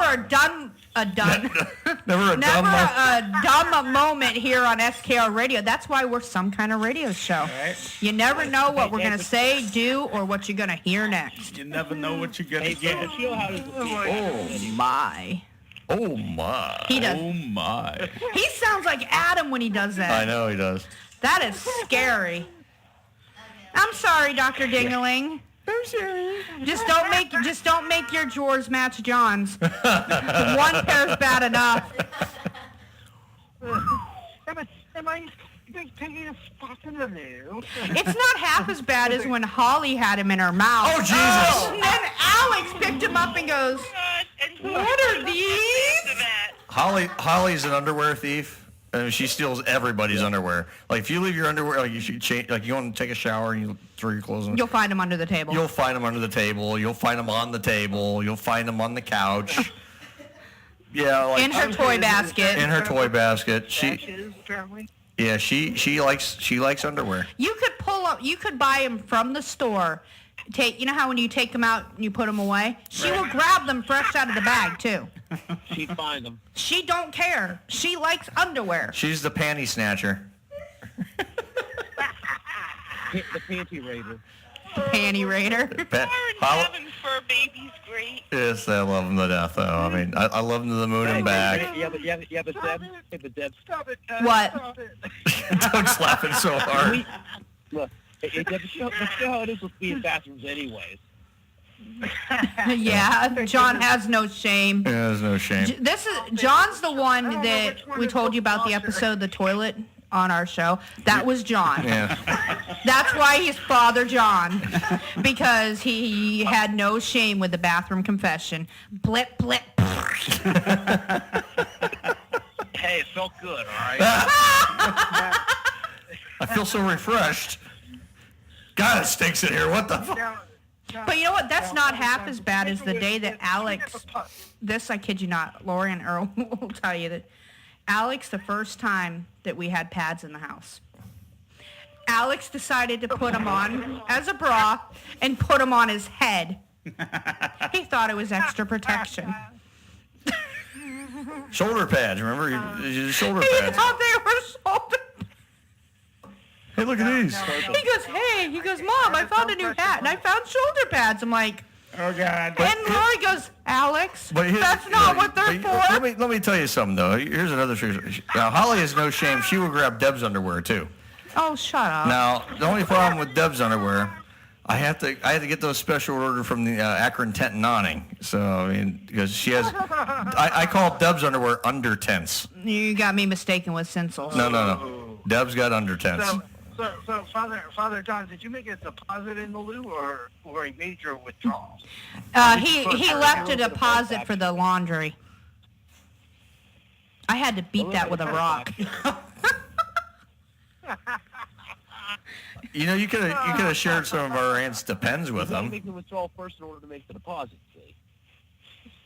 Well, you may just do something in the balls at the start. You should just, like I said, you could always just hook them up with them. You know, my aunt's got Depends. I mean, we can hook them up. I mean, if you ever run short, John, when you're up here, we can just give you one of those. I mean, extra protection. I'm sure it'll be fine. Trust me. Okay, I'm just making sure. Just if you need an extra set every now and then, you know. Don't forget about the KY jelly too. But you know what? His underwear was not the only thing he left behind. He left behind his shirt too. Oh, he left his. I was wondering where we get the extra white towel at. I mean. Man, I thought we could see Elvis in that. I thought it was a blanket. I'm like, what the? Sorry, John. I had to go there. Okay, it's all right. Wait a minute, you're apologizing to him for making fun of how big it is, but you're not apologizing because there was a whole load of shit in them. Way to go, Ellie. Wow. That's all right. That's all right. That's all right. Sorry, Deb. I'll shit my drawers. I'll leave them for Deb. A certain number and leave with less. He the only thing that keeps John wasn't thinking straight. Yeah, he wasn't thinking straight. He was a little inebriated. Was he drunk most of the time? Pretty much, yeah. Yeah, he was drunk most. Saturday night we were, yeah. Oh, Saturday night we were.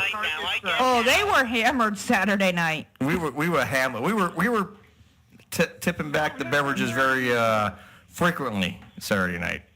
Probably why he shit his drawers. Where were you? Nah, he saw Sarah Dawn. No, that wasn't shit. That was spew. Ew, then he might want to go get checked because something ain't right. It must be rotten. No. He spewed, Deb. And I said, Yeah. then something ain't right. You must want to go get checked because it's rotten. It was probably covered up by the other stuff. Holy shit! It may have been cum. Why is this shit so salty? Protein. Oh, granola! Oh my God! Oh, look, there's granola here too. High in fiber. He don't need a smoothie. He's got one of his own. Oh, Jesus Christ. Ooh, you gotta watch out for those kind of smoothies. Oh my God. Well, wait a minute. Deb What might about choke. Neapolitan smoothie? She's gonna start hiccuping You again. get a Neapolitan smoothie. Yeah, we should make a Neapolitan smoothie. Yeah. That thing would turn out all brown anyway. Deb had a Neapolitan smoothie in her drawers the other day. No, I did not. Yeah, you did. No, I have the American Dream in the freezer. It's blueberry, strawberry, and what's the other one? I'm not talking about ice cream. See how quick she Yeah, because flew right over her they head. don't have just Neapolitan anymore. Let me explain. They have Loco Coco, and Okay. they also have the American Dream. Okay, you know what happens when you mix up Neapolitan? You know what color it turns? It all turns to shit. Turns to brown. Yep. Okay? But you have the female area down there. If you mix it all, it turns into shit. I already said that. Well, you know stupid what, fuck. though? You can do it like Steak and Shake, where you basically have somebody assist and basically you just pour the three flavors on the side of the glass, and then voila.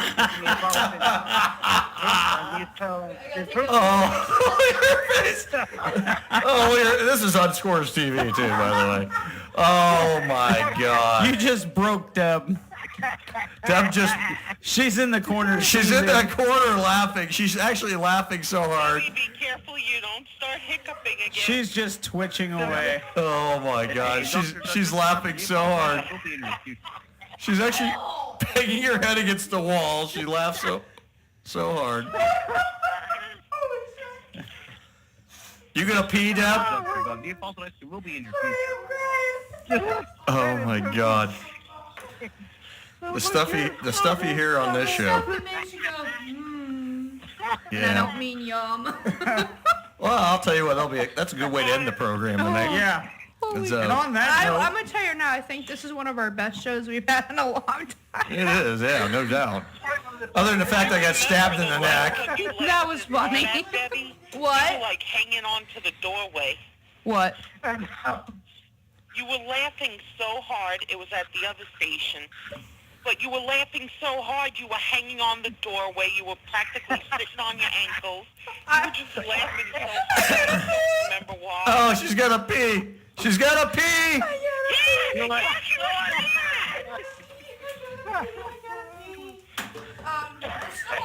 I know. I'm going to go over here and wrap up the show since you got to pee. Run, Deb, run. Don't run, Deb. The Earthquake Center is going to call. See, this all started whenever I brought up the day. Okay. Back in the day. Oh, my God. Oh, God. On that note, everybody, I think we're going to end the program. I think you got to get Artie and get the hell out of here. Good night, Ellie. Yeah, I think it's definitely time to get off the air for the night. Good night, everybody. Good night. All right, we'll be back next Friday night for some kind of radio show here on SKO, as always. And I want to thank everybody who listened tonight, everybody who called in, everyone who was here. Thank everybody for making a very entertaining program tonight. Very interesting night. Very interesting night. It was a hell of a lot of fun. And definitely a show that will definitely go back down on the history books as one of the funniest ones we've had in quite a while. Because tonight's show is that show just makes you want to go, It was some kind of something. It's some kind of something, all right. Now, you know, Dub's back. Some kind of sweet. You got to poop? Your nipples are hard, though. Yeah. All right. All right. You guys be careful on your trip, okay? Will do. Thank you, my friend. All right. Some kind of radio show is getting off here. Like I said, just a little early, so. Getting off, we're leaving the air. I'd like to get off when I get home, but that ain't gonna happen. Well, I just know these things. I just know these things. I know what happens. I know what happens completely. Yeah. Yeah, but. Heels to you, go sleep. There you go. Yeah. But oh well. All right. Well, we're gonna get out of here, and we're gonna send you off to the music. And tomorrow, Pat Moore will be in here from noon to 1. And why are you cutting us off? I'm still on. We're still talking. You're fine. No, you cut it off. What the hell? Yeah, don't do that. Jeez. Time's up. You're timed out. I'm finishing up. Get the hell off the air. You're timed out. Okay, I'm timed out. What the hell? I own the place. I'll do whatever the fuck I want. Right? But Jesus Now Lori's Christ. timing it.